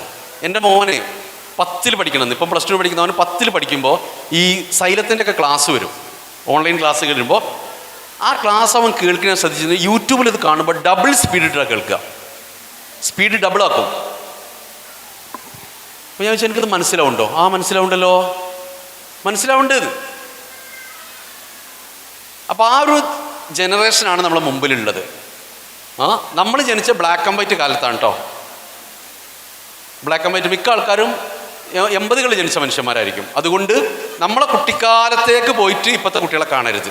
നമ്മളിന്ന് വളരെ വ്യത്യാസമുള്ള തലമുറയാണ് തൊട്ട് മുമ്പിലുള്ളത്. അപ്പോൾ ഈ പ്രീ ടീനേജിലേക്ക് വരുമ്പോൾ ശ്രദ്ധിക്കണം. 8, 9, 10, 11, 12 2-3-4 കാര്യങ്ങൾ പ്രധാനപ്പെട്ടതാണ്. കുട്ടികൾ അവരെ ബോഡി ഇമേജിനെ കുറിച്ചൊക്കെ സംസാരിക്കും, ശരീരത്തെക്കുറിച്ചൊക്കെ ശ്രദ്ധിക്കാൻ തുടങ്ങുന്ന കാലമാണ്. മെല്ലെ മെല്ലെ ശ്രദ്ധിക്കും. ഇപ്പം എൻ്റെ മോനുണ്ട് 7ാം ക്ലാസ്സിലാണ്, ഇളയ മോന്. അവനിടയ്ക്ക് പറയും ഞാൻ ഉയരം കുറവാണ്. അപ്പോൾ ഇന്നും ഗ്രിൽസുമേ പിടിച്ച് തൂങ്ങില്ല. അപ്പോൾ പരിപാടി ഉയരം വെക്കണം. അപ്പോൾ ക്ലാസ്സിലെ മറ്റു കുട്ടികളൊക്കെ അവനേക്കാൾ ഉയരമുണ്ട്. അപ്പോൾ എന്നെ ഇരട്ടപ്പേരിട്ട് വിളിക്കുന്നുണ്ട്, ഉയരല്ല എന്ന്. ഇനി പെൺകുട്ടികളേക്ക് വരുമ്പോൾ സൗന്ദര്യത്തെക്കുറിച്ചായിരിക്കും അവർ കൂടുതൽ ശ്രദ്ധിക്കുക. അപ്പോൾ ഇവിടെ കുറച്ച് കാര്യങ്ങൾ നോക്കാണ്ട്. ചിലപ്പോൾ കുടുംബത്തിൽ കുടുംബങ്ങൾ നടക്കുന്നൊരു കലാപരിപാടി ഉണ്ട്. ഒരു കുട്ടി ജനിച്ചങ്ങനെ വരുമ്പോൾ ആ വീട്ടിൽ ചിലപ്പോൾ പ്രായമുള്ള ചില സ്ത്രീകൾ പറയും, ഓൾ എന്നെ പോലെ തന്നെയാണെന്ന് പറയും, അല്ലെങ്കിൽ ഓൾ അമ്മായിനെ പോലെ തന്നെയാണെന്ന് പറയും. ദയവ് ചെയ്ത് ഈ കുട്ടീനെ വേറെ കോണിയിലേക്ക് നിങ്ങൾ ചാരി വെക്കരുത്. ഇത് വലിയ അപകടമാണ്. അപ്പം എൻ്റെ അടുത്ത് വന്നൊരു കുട്ടിയുണ്ട്. അവൾ +1 അവൾ പഠിക്കുന്നത്. പക്ഷെ ഭയങ്കര ശാരീരിക അസ്വസ്ഥത, മാറാത്ത തലവേദനയായിട്ടാണ് വരുന്നത്. അപ്പോൾ ഈ തലവേദനയുടെ കാരണം തലയല്ല പ്രശ്നം, മനസ്സാണ്. അപ്പോൾ ഇവളൊരു പ്രശ്നമുണ്ട് ചോദിച്ചാൽ, ചെറുപ്പം മുതലേ വല്യമ്മയായിട്ട് കമ്പയർ ചെയ്തിട്ടാണ് ഇവളെ കുടുംബക്കാർ കൈകാര്യം ചെയ്ത്. ഇവള് വല്യമാനെ പോലെ തന്നെയാണ്. അപ്പോൾ ഇവളിങ്ങനെ നോക്കുമ്പോൾ വല്യമ്മ ബ്രസ്റ്റൊക്കെ അങ്ങനെ ചാടിയത് തള്ളച്ചേര സാധനമാണ്. അപ്പോൾ ഞാൻ വല്യമ്മനെ പോലെ തന്നെയാണ്. ഇങ്ങനെ ചെയ്യരുത്. കുട്ടികളെ ഒരാളുമായിട്ട് എന്ത് ചെയ്യരുത്, ശരീരം കൊണ്ട് കമ്പയർ ചെയ്യാൻ പോകരുത്. അപ്പോൾ ഈ പ്രീ ടീനേജിൽ നമ്മൾ കുട്ടികളെ കൈകാര്യം ചെയ്യാൻ നന്നായി ശ്രദ്ധിക്കണം. ബോഡിയെക്കുറിച്ച്, ശരീരത്തെക്കുറിച്ച് നെഗറ്റീവ് അടിക്കരുത്. 24 വയസ്സുള്ള ഒരു ചെറുപ്പക്കാരൻ കിഡ്നി സംബന്ധമായ പ്രശ്നങ്ങൾ മൂലം ട്രീറ്റ്മെൻറ്റ് എടുക്കാൻ കൗൺസിലിങ്ങിന് വന്നു എൻ്റെ അടുത്ത്. ഈ ചെറിയ പ്രായത്തിൽ തന്നെ എങ്ങനെയാണ് കിഡ്നിക്ക് ഡാമേജ് വന്നതെന്നുള്ളതൊരു പ്രശ്നമാണ്. അപ്പോൾ ഇവൻ്റെ പഠിച്ചു നോക്കുമ്പോഴാണ് ഇവൻ ഈ അസുഖം കൊടുത്ത് ശരിക്കും ഉമ്മൻ്റെ വാക്കുകളാണ്. ഇവർ 3 മക്കളാണ് വീട്ടിൽ. 2 പെങ്ങളും ഇവനും ഉള്ളത്. പെങ്ങന്മാർ 2 ഉമ്മൻ്റെ നിറ, വെളുത്ത് തടിച്ച സാധനങ്ങളാണ്. ഇവൻ ഉപ്പൻ്റെ നിറ, കുറച്ച് ഇരുണ്ട നിറ. അപ്പോൾ ചെറുപ്പം മുതലേ ഉമ്മ എന്തെങ്കിലും ദേഷ്യം വരുമ്പോൾ ഇവനോട് പറയുന്ന വാക്കുണ്ട്, എടാ കരിമുട്ടി, അണ്ണാച്ചി, നിനക്കൊന്നും പെണ്ണിന് കിട്ടൂലടാ. ഇങ്ങനെ നിറത്തെ ആക്ഷേപിച്ച് സംസാരിക്കും. കുട്ടിയാണ്, കേട്ടത് വളർന്നു. പക്ഷെ ഇതവൻ്റെ മനസ്സിൽ കിടക്കുന്നുണ്ടായിരുന്നു, എൻ്റെ നിറം മോശമാണ്, എനിക്കൊരു പെണ്ണിനെ കിട്ടൂല. ഇവൻ വലുതായി ജോലി കിട്ടി ശമ്പളം കിട്ടി തുടങ്ങിയപ്പോൾ ആദ്യം ചെയ്ത് പണി എന്താണെന്നറിയോ? വൈറ്റ്നർ ക്രീം വാങ്ങി തേക്കാൻ തുടങ്ങി. വെളുക്കാനുള്ള ക്രീം വാങ്ങി തേക്കാൻ തുടങ്ങി. അത് മാർക്കറ്റിൽ നമ്മൾ കിട്ടുന്ന ക്രീമൊക്കെ മിക്കവാറും ചാത്തൻ സാധനങ്ങളാണ്. സർക്കാർ അനുവദിച്ചതിനേക്കാളും എത്രയോ മടങ്ങ് അതിൻ്റെ അകത്ത് കാഡ്മിയം ലഡ്ഡു അടങ്ങിയിരിക്കുന്നുണ്ട്. അത് ബ്ലഡിലെത്തിക്കഴിഞ്ഞാൽ കിഡ്നിക്ക് അത് പ്രോസസ്സ് ചെയ്യാൻ പറ്റില്ല, കിഡ്നി ഡാമേജ് ആവും. അപ്പം നിറത്തെക്കുറിച്ച് സംസാരിക്കരുത് മക്കളോട്. കറുപ്പാണോ വെളുപ്പാണോ നല്ല നിറം? ഓ നമ്മളൊക്കെ അകത്ത് വല്ലാത്ത ജാതിബോധം വർണ്ണബോധം ഉണ്ട്. നിങ്ങൾ കറുപ്പാണ് നല്ലതെന്നൊക്കെ പറയും, എന്നാലും മകനൊരു മരുമകളെ തപ്പുമ്പോൾ നിങ്ങൾ വെളുത്തതിനെ പോയി തപ്പൂലേ? തപ്പും. നമ്മുടെ അകത്ത് ഈ ബോധമുണ്ട്.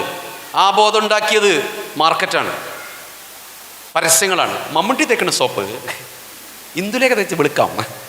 ഇതൊക്കെ നമ്മൾ പഠിച്ചു വെച്ച സാധനങ്ങൾ. ഇപ്പോൾ വെളുപ്പിന് മഹത്വമുണ്ട് എന്നുള്ള സാധനം തിരുത്തി കൊടുക്കണം മക്കൾക്ക്. വെളുപ്പിന് ഒരു മഹത്വമില്ല, കറുപ്പിനില്ലാത്തൊരു മഹത്വം വെളുപ്പിനില്ല. ഇനി മാത്രമല്ല, ഈ കറുത്തിരിക്കുന്ന പർദ്ദ ഒരാഴ്ച വെയിലത്തിട്ട് അതെന്താവും? നരച്ചു വെളുക്കും. ഒരു നിറം പോകുമ്പോൾ വരുന്ന സാധനമാണ് എന്ത്? വെളുപ്പ്. ഇന്ത്യക്കാരൻ്റെ നിറം എന്തായിരുന്നു ശരിക്കും? ഇവിടെ പ്രാചീന ഇന്ത്യക്കാരൻ്റെ നിറം എന്തായിരുന്നു? നമ്മളെ പൂർവികര നിറം കറുപ്പാണ്. കറുപ്പ് തന്നെയാ. 3 ആൾക്കാരോട് വന്നുകൊണ്ടാണ് വെളുത്ത. നമ്മൾ അറബികൾ വന്നു, കുറേ ആൾക്കാർ വെളുത്തു. ഒരുവണ്ണം കല്യാണം കഴിച്ചല്ലോ. സായിപ്പന്മാർ വന്നു, ആര്യന്മാർ വന്നു. നമുക്ക് വെളുപ്പ് കിട്ടിയത് ഇവിടുന്ന. അത്രയുള്ള വെളുപ്പിന് ആയുസ്. അന്ന് കുട്ടികളോട് സംസാരിക്കുമ്പോൾ നിറത്തെക്കുറിച്ച് മിണ്ടരുത്, ശരീരത്തിനെക്കുറിച്ച് നെഗറ്റീവ് അടിപ്പിക്കരുത്. അത് അവർ ആത്മവിശ്വാസം താഴോട്ട് കൊണ്ടുപോകും. കാരണം കൗമാരമാണ് വരുന്നത്. കൗമാരത്തിൽ ഈ ആത്മബോധത്തിൽ വളർന്ന കുട്ടികൾക്ക് ആരെയാണ് ഒരു മോഡലാക്കുക എന്ന് നമുക്ക് പറയാൻ പറ്റില്ല. ആത്മവിശ്വാസത്തോടെ വളരണം. ശരീരത്തെക്കുറിച്ച് നല്ലത് സംസാരിക്കണം. നല്ല ഭംഗിയുള്ള കുട്ടിയാണ്, നല്ല ശരീരമാണ്, എല്ലാവർക്കും തന്നെ ഇഷ്ടമാണ്. ഈ കോൺഫിഡൻസിനാക്കുന്ന വർത്തമാനങ്ങൾ നന്നായിട്ട് കൊടുക്കണം ആ സമയത്ത്. ഇത് പലപ്പോഴും വീട്ടിൽ നിന്ന് കൊടുക്കൂല. അതാ രസം. ഇവിടെ ഒരു ചുറ്റിക്കെട്ടിയിട്ട് മഫ്തെ കുട്ടികളുടെ ഇറങ്ങുമ്പോൾ എന്ത് കോലാടി ഇത് എന്ന് ചോദിച്ചിട്ട് ഉമ്മ അങ്ങനെ ഇളകും. ഇതേ ഫോട്ടോ ഇവിടെ എടുത്തിട്ട് ഇൻസ്റ്റാഗ്രാമിലിടും. ഒരു ദിവസം കൊണ്ട് 214 ലൈക്ക് കിട്ടും. പിന്നെ കുട്ടി ആരുടെ കൂടെ ഉണ്ടാവുക? എന്ത് കിട്ടിയെങ്കിലും അവിടെ കൊണ്ടിടും. നല്ലത് ചെയ്യുമ്പോൾ അറ്റൻഡ് ചെയ്യാതെ പോകാത്ത ആളുകൾക്ക് ചീത്ത കാണുമ്പോൾ വിലക്കാനുള്ള അധികാരമില്ല. ഇല്ല, നല്ലത് കാണുമ്പോൾ നന്നായിട്ട് അറ്റൻഡ് ചെയ്യണം. അവർ നല്ലത് പറഞ്ഞ മനുഷ്യന്മാരെ മോശം പറഞ്ഞുകൊണ്ട് മാറ്റം ഉണ്ടാവുള്ളൂ കുട്ടിയിൽ. മോശം പറയാനായിട്ട് കസേരട്ട് ഉത്തിരിക്കേണ്ട കാര്യമില്ല വീട്ടിൽ. ഓക്കെ. അപ്പോൾ ബോഡി ഇമേജ് പ്രധാനപ്പെട്ടതാണ്. കൂട്ടുകാരിയുമായുള്ള ബന്ധം അവിടെ വളരാൻ തുടങ്ങും. കുട്ടി കുറച്ചും കൂടെ ഞാൻ സ്വതന്ത്രനാണ്, ഞാൻ എൻ്റെ കാര്യത്തിനൊക്കെ ഞാൻ മതി എന്നുള്ള തോന്നലൊക്കെ വളരാൻ തുടങ്ങും. ഒരു തോന്നലാണ്. കുറച്ച് കഴിയുമ്പോൾ അത് മാറുകയും ചെയ്യും. ഇനി അടുത്ത ഘട്ടമാണ്, നീ ഈ കാര്യത്തിൽ ശ്രദ്ധിക്കേണ്ട ഒറ്റ കാര്യമുണ്ട്. 5ാം ക്ലാസ് 6ാം ക്ലാസ് എത്തുന്നതോടുകൂടി രക്ഷിതാക്കൾ ശ്രദ്ധിക്കേണ്ട ഒരു കാര്യം, രാത്രി ഹോംവർക്ക് ഒറ്റയ്ക്ക് ചെയ്യാൻ അവർക്ക് പറ്റുന്നുണ്ടോ ഇല്ലയോ നോക്കണം. ഇൻഡിപെൻഡൻ്റ് ലേണേഴ്സ് തന്നെ അതാണ്. പഠനത്തിൽ അവരെ കാര്യം ഒറ്റയ്ക്ക് ചെയ്യാൻ ഓക്കെ ആയിരിക്കണം. അത് ശ്രദ്ധിക്കണം. കണക്ക്, ഭാഷ, 2 വിഷയങ്ങൾ പ്രധാനമായിട്ട്. മലയാളം, ഇംഗ്ലീഷ് ഭാഷകളും കണക്കും. ഈ കാര്യം അവർക്ക് ഓക്കെ ആണെങ്കിൽ ഹൈസ്കൂൾ, ടീനേജ് ഓക്കെ ആയിരിക്കും. ഇതൊക്കെ നമ്മൾ പറഞ്ഞ കാര്യമാണ്. ഇനി ഇത് കൗമാരാണ്. ഒന്നുകൂടി എണീക്കാൻ പറ്റുമോ? കൗമാരക്കല്ലേ. വലത്തെ കൈൻ്റെ ചൂണ്ടുവിരൽ നിർത്തേ. വലത് കൈൻ്റെ ചൂണ്ടുവിരൽ. വലത് കൈൻ്റെ ചൂണ്ടുവിരലുകൊണ്ട് നിങ്ങളെ പേര് വലുതായിട്ടൊന്ന് എഴുതിയേ മലയാളത്തിൽ. ആഹാ, വെരി ഗുഡ്. ആഹാ, വെരി ഗുഡ്. നീ ഇടത്തേക്ക് വേണ്ടി ഒരു ഒപ്പിട്ടെ. വാ, വെരി ഗുഡ്. വലത്തെ കാലുകൊണ്ടെന്ന് പേര് എഴുതിയേ. വലിയ പേരിൻ്റെ ഒക്കെ ബുദ്ധിമുട്ടുണ്ടാവും അല്ലേ? ഇടത്തെ കാലുകൊണ്ട് അതേ ഒപ്പൊന്നുകൂടി ഇടാൻ പറ്റുമോ നോക്ക്. Yes, okay okay okay. ഇരുന്നോളൂ, ഇനി ഇരുന്നോളൂ. ഞാനേ നടക്കുന്നുള്ളൂ, നിങ്ങൾ നടക്കുന്നില്ല. നിങ്ങളിങ്ങനെ ഐഡിയലായിട്ടിരിക്കുകയാണ്. തലച്ചോറിലേക്കുള്ള രക്തപ്രവാഹം കുറയും, ഓക്സിജൻ്റെ അളവ് കുറയും, ശ്രദ്ധ പോകും. നോക്കുക, കൗമാരത്തിൽ കുട്ടികളകപ്പെടാൻ സാധ്യതയുള്ള കുറച്ച് ബുദ്ധിമുട്ടുകളാണ്. നിങ്ങൾക്ക് വായിക്കാൻ പറ്റുന്നതിന് നമുക്ക് വായിച്ചു തുടങ്ങാം, അല്ലെങ്കിൽ ഞാൻ വായിച്ചു തരും. 1, അപക്വമായ ബന്ധങ്ങൾ. അപക്വമായ ബന്ധങ്ങൾ എന്ന് പറഞ്ഞാൽ അതിനെ പ്രണയം എന്ന് വിളിക്കാൻ പറ്റില്ല. 18 വയസ്സിന് മുമ്പുണ്ടാവുന്ന അത്തരം ബന്ധങ്ങളെ പ്രണയം എന്ന് വിളിക്കാൻ പറ്റില്ല. പ്രണയം മനുഷ്യന് വേണ്ടതാണ്. പ്രാണനിൽ നിന്ന് വരുന്ന ബന്ധമാണ് പ്രണയം. അത് മനുഷ്യന് വേണം, പ്രണയിക്കാൻ പഠിക്കണം. പ്രണയമുള്ള മനുഷ്യന്മാർക്കേ ജീവിക്കാൻ പറ്റുള്ളൂ ഭൂമിയിൽ. പക്ഷേ 18 വയസ്സിന് മുമ്പുണ്ടാവുന്ന ബന്ധങ്ങളെ, മറ്റ് ആണിനും പെണ്ണിനും ഉണ്ടാകുന്ന ബന്ധങ്ങളെ പ്രണയം എന്ന് വിളിക്കാൻ പറ്റില്ല. അത് തലച്ചോറ് വളരുന്ന പ്രായമാണ്. 18 വയസ്സ് കഴിയും, തലച്ചോറിൻ്റെ വളർച്ച പൂർത്തിയാവാൻ പെൺകുട്ടികൾക്ക്, ആൺകുട്ടികൾ 21 വയസ്സ് കഴിഞ്ഞ് വളർച്ച പൂർത്തിയാവാൻ ഈ ഫ്രണ്ടൽ ലോബ് എന്ന് പറഞ്ഞ ഈ ഭാഗമുണ്ട്. അപ്പോൾ ഈ വളർന്നുകൊണ്ടിരിക്കും തലച്ചോറ് പല തീരുമാനം എടുക്കും. അതേ തലച്ചോറിന് എന്ത് ചെയ്യും, കുറച്ച് കഴിയുമ്പോൾ തിരിച്ചും. അത്രയേ ഉള്ളൂ. ഓക്കെ, നമുക്ക് അവസാനിപ്പിക്കുന്നല്ലേ. അപ്പോൾ ഈ കൗമാരമാണ് പലപ്പോഴും തലവേദന ഉണ്ടാവുക. തലവേദന ഉണ്ടാകാൻ കാരണങ്ങൾ പലതും ഇതായിരിക്കും. ബന്ധങ്ങളിൽ പോയിട്ട് വിടാൻ സാധ്യതയുള്ള കാലമാണ്. കാരണം 12 വയസ്സ് 13 വയസ്സാകുന്നതോടുകൂടി സ്ത്രീകൾ, പെൺകുട്ടികളാണെങ്കിൽ അവർ പ്രായപൂർത്തി 11 ഇപ്പോൾ 10 ഇപ്പോൾ പ്രായപൂർത്തിയാവുന്നു.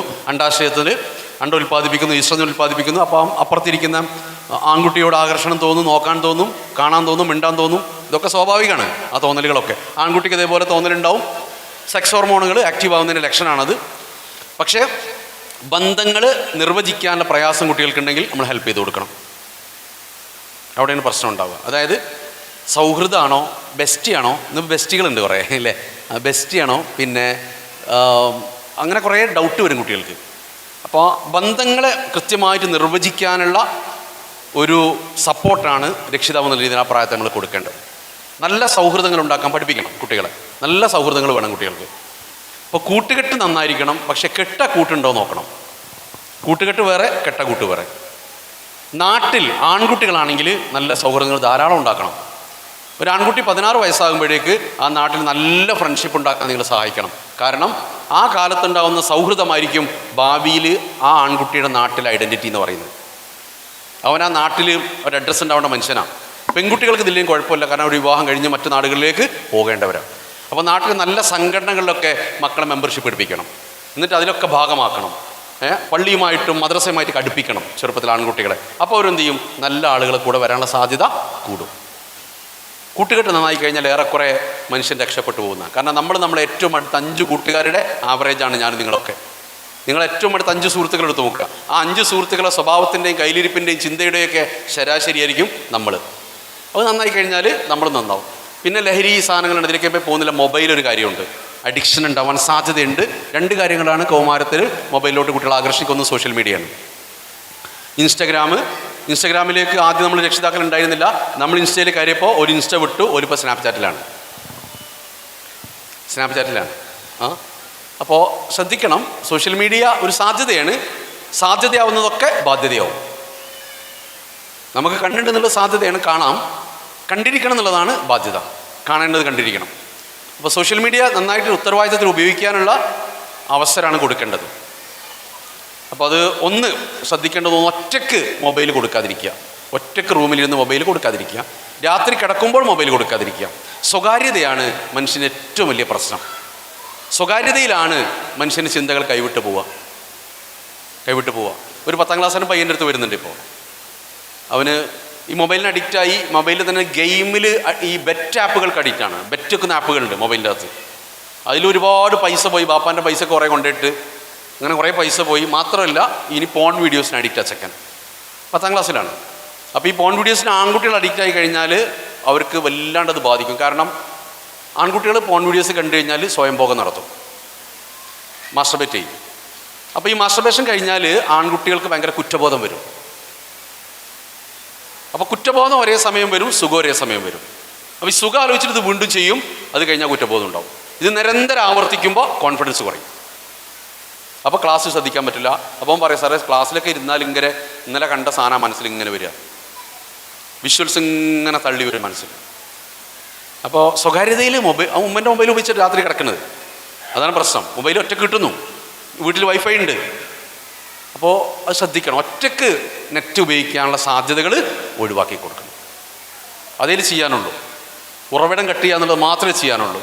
പിന്നെ 10 വരെ ഇങ്ങനെ നിങ്ങളെ കുട്ടി പോയത് അല്ലേ? ഒരേ വഴി. 8 കഴിഞ്ഞാൽ 9, 9 കഴിഞ്ഞാൽ 10. ചോയ്സൊന്നും ഇല്ലല്ലോ, ഒരു ചോയ്സും ഇല്ല.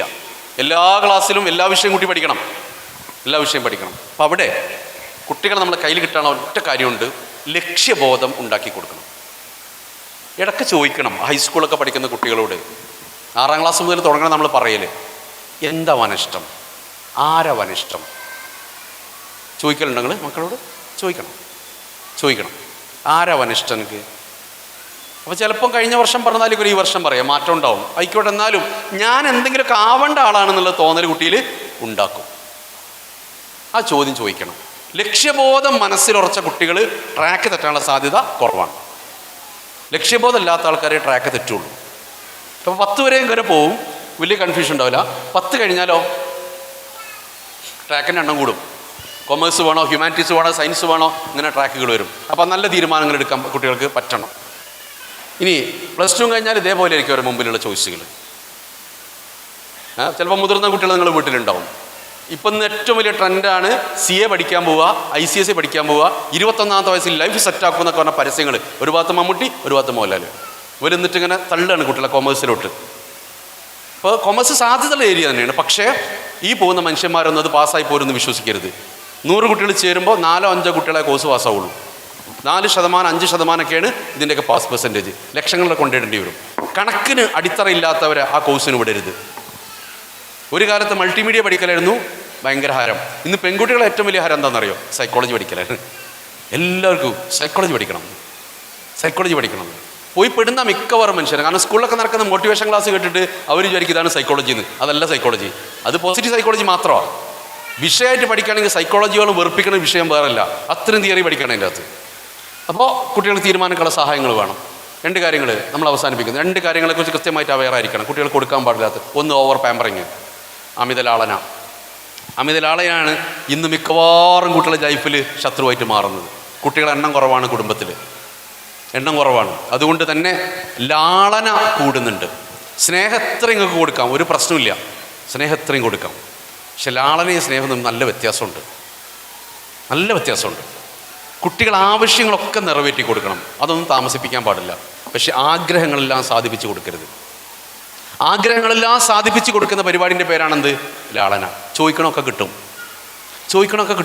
എൻ്റെ അടുത്ത് ചെക്കൻ കൊണ്ടുവന്ന 8ാം ക്ലാസ് പഠിക്കുന്ന ചെക്കനെ കൊണ്ട് ഗൾഫുകാരൻ പാരൻ്റ്, നല്ല പൈസക്കാരനാണ്. ഇവൻ ഈ സൈക്കിൾ ഓടിച്ച് പോയിട്ട് പോലീസ് സ്റ്റേഷനിൽ പോയിട്ട് ബാപ്പക്കെതിരെ കംപ്ലയിൻറ്റ് കൊടുത്തു. കഴിഞ്ഞ വർഷം വന്നൊരു ചെക്കനാണ്. എന്താ കംപ്ലയിൻറ്റ് കൊടുത്തറിയോ? ബാപ്പ എനിക്ക് ഇലക്ട്രിക് സ്കൂട്ടി വാങ്ങി തരുന്നില്ല. അപ്പം ഞാൻ ഈ രക്ഷിതാവിനോട് ചോദിച്ചു, ബാക്കിയെല്ലാം നിങ്ങൾ ബാക്കിയെല്ലാം വാങ്ങിക്കൊടുത്തിരുന്നു സാറേ, ഞാൻ തുണി വാങ്ങിക്കൊടുത്തേക്കുന്നത്. ഒരു 100 ആവശ്യമുള്ളടുത്ത് 70 കൊടുക്കാവൂ ആഗ്രഹങ്ങൾ. ഒരു 30ൻ്റെ ഗ്യാപ്പ് ഇടണം. ആ 30ൻ്റെ ഗ്യാപ്പ് അനുഭവിച്ച് വളർന്ന കുട്ടിക്ക് പൈസക്ക് വില ഉണ്ടാവുള്ളൂ. പൈസയുടെ വില അറിയാത്ത കുട്ടികൾ പൈസ എങ്ങനെയെങ്കിലും ഉണ്ടാക്കാൻ ശ്രമിക്കും. അതുകൊണ്ട് ചെയ്യരുത്. പ്രായത്തിനനുസരിച്ചേ കൊടുക്കാവൂ. ചിലതൊക്കെ കാത്തിരുന്നിട്ടേ കൊടുക്കാവൂ.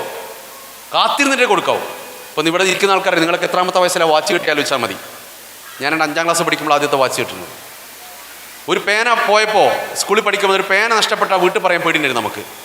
നമ്മളെ വീട്ടിലെ കുട്ടികൾക്ക് പേനൻ്റെ പെട്ടി നമ്മൾ വാങ്ങിച്ചു കൊടുത്തിട്ടുണ്ട്, പെൻസിലിൻ്റെ പെട്ടി. ഇത് പോയതെടുത്തുള്ള പെർമിഷൻ കൊടുത്തിട്ടുണ്ട്. വസ്തുക്കളെ വില അറിയാണ്ട് വളർന്ന കുട്ടികൾ വഷളന്മാരാവാനുള്ള സാധ്യത കൂടുതലാണ്. ചോദിക്കണം, പെൻസിൽ പോയാൽ, പേന പോയാൽ എവിടെ കൊണ്ടിട്ടത്. ചില കുട്ടികളൊക്കെ ധാരണ, ബാപ്പക്ക് ഗൾഫിൽ ഒരു മരമുണ്ട്, രാവിലെ എണിച്ചിട്ട് ബാപ്പ പല്ലൊക്കെ തേച്ചിട്ട് ആ മരം പിടിച്ച് കുലുക്കും, അപ്പോൾ ദിനാറിങ്ങനെ വീഴും, അടുത്ത ആഴ്ച ഇങ്ങനെ കൊടുത്തുവിടും. നിങ്ങളെ പോക്കറ്റിൻ്റെ കനത്ര എന്നുള്ളത് മക്കൾ അറിയണം.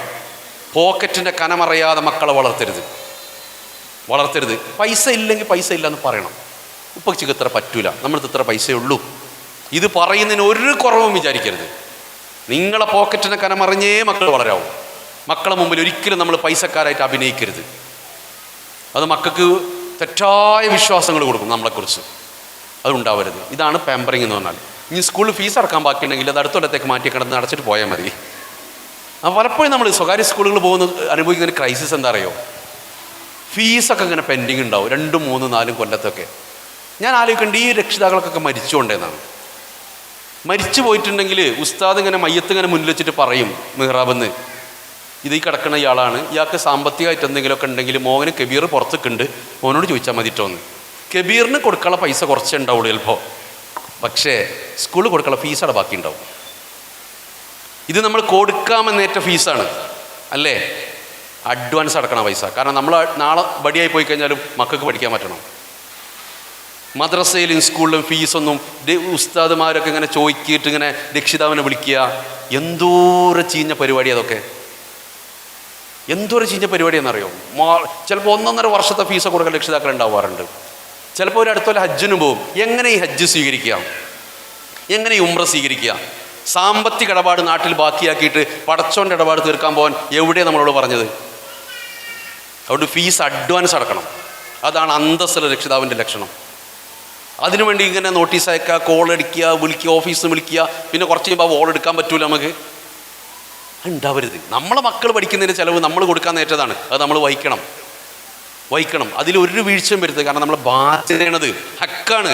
നമ്മളെ ഹക്കൊരിക്കലും വീട്ടാതെ പോരുത്. ആ വീട്ടാതെ പോയ ക്യാഷ് കൊണ്ട് നമ്മൾ ചെയ്യുന്നതൊക്കെ നമുക്ക് നാശമായിട്ടേ വരുള്ളൂ. അതുകൊണ്ട് ശ്രദ്ധിക്കണം ഇപ്പോൾ അത്. കാരണം പലപ്പോഴും സ്കൂളുകൾ പോകുമ്പോൾ കേൾക്കുന്നൊരു സങ്കടമാണ്. 20 ലക്ഷം 30 ലക്ഷമൊക്കെ ഫീസ് പെൻഡിങ്ങുള്ള സ്കൂൾ ഉണ്ടാവാറുണ്ട്, സ്വകാര്യ സ്കൂളുകളിൽ. വലിയ അപകടമാണത്. നമ്മൾ ഫീസ് പെൻഡിങ്ങിൽ വരുത്തുമ്പോൾ അടുത്ത വർഷം നമ്മളെ കുട്ടികളെ തന്നെ ബാധിക്കുക. കാരണം സ്കൂൾ ബാധ്യത ഉണ്ടെങ്കിൽ അടുത്ത വർഷം നല്ല ടീച്ചർമാരെ നിലനിർത്താൻ പറ്റില്ല.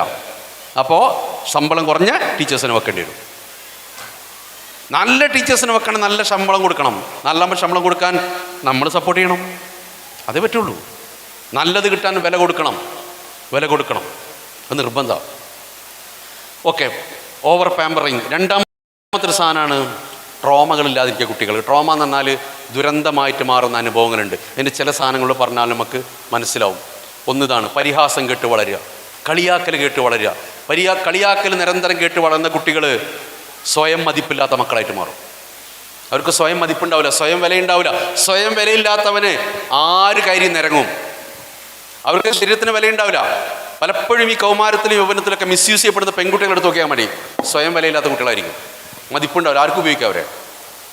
ഇതില്ലാതാക്കേണ്ടത് ചെറുപ്പത്തിൽ പലപ്പോഴും മറ്റുള്ള മനുഷ്യന്മാരാണ്.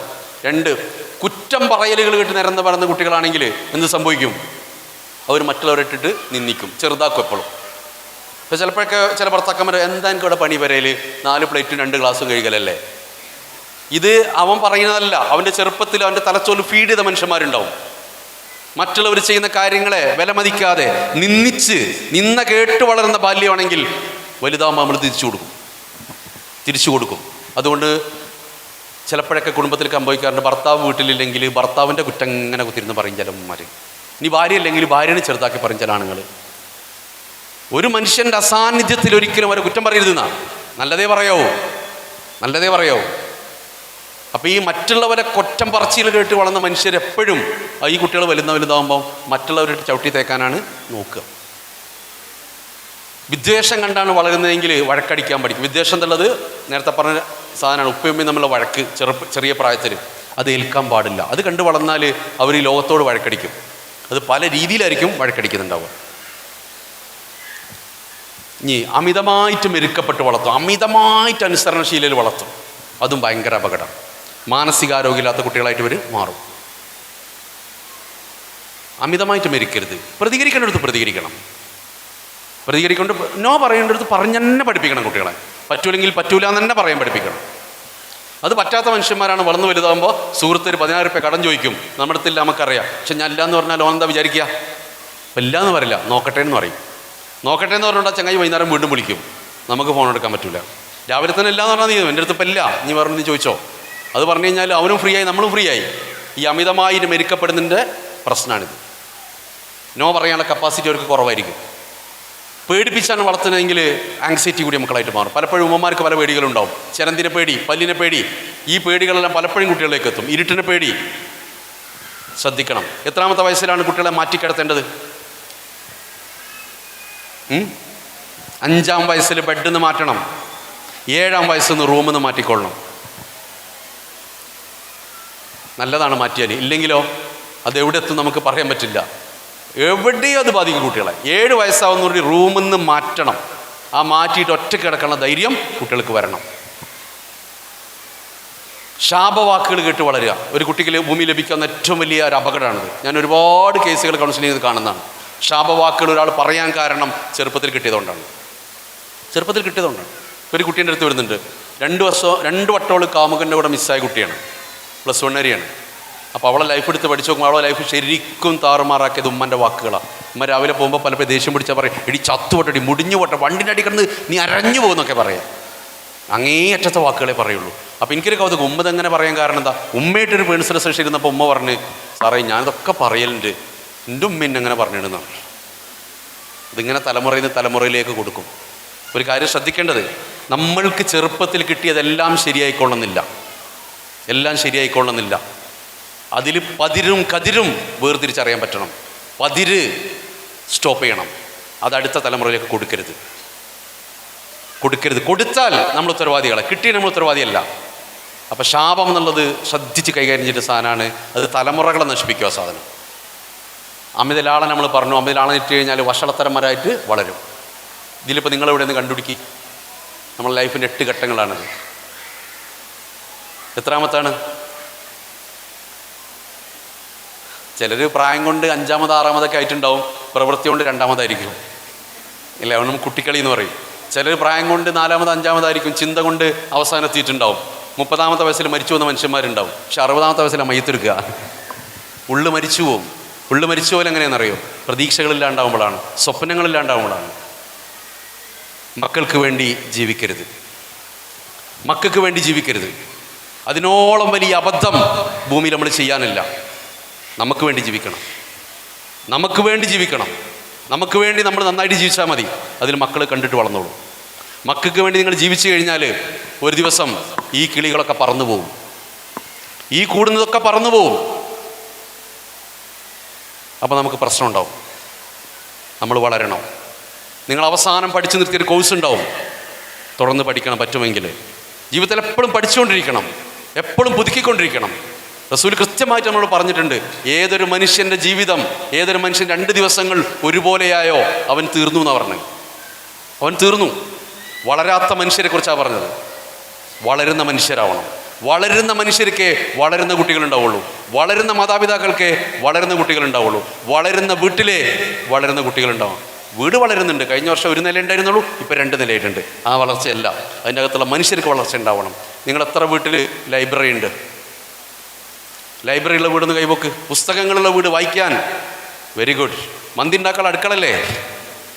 മന്തി വയറിൻ്റെ വിശപ്പേ തീർക്കുള്ളൂ. ബുദ്ധിക്ക് വിശപ്പുണ്ട് മനുഷ്യർ. ആ വിശപ്പ് തീർക്കണം കുട്ടികളുടെ. ഒരു വർഷം 10 പുസ്തകങ്ങളെങ്കിലും കുട്ടികൾക്ക് വാങ്ങിച്ചു കൊടുക്കണം. 1.5 മന്തിൻ്റെ പൈസയാവുള്ളൂ. മന്തി കൊണ്ട് മാത്രം നിങ്ങളെ മക്കൾ വളർന്ന് വിചാരിക്കരുത്. എൻ്റെ വീട്ടിൽ 2 ലൈബ്രറി ഉണ്ട്. ഒന്ന് എൻ്റെതാണ്. എൻ്റെ ലൈബ്രറി കണ്ടിട്ട് എൻ്റെ മക്കൾക്ക് ലൈബ്രറി ഉണ്ട്. ഇപ്പോൾ വീട്ടിൽ 1000-2000 രൂപയുടെ പുസ്തകങ്ങൾ ഒരു വർഷം കുട്ടികൾക്ക് വാങ്ങിച്ചു കൊടുക്കണം. ഇനി പോട്ടെ, നമ്മൾ സ്കൂളിൽ ലൈബ്രറി ഉണ്ട്.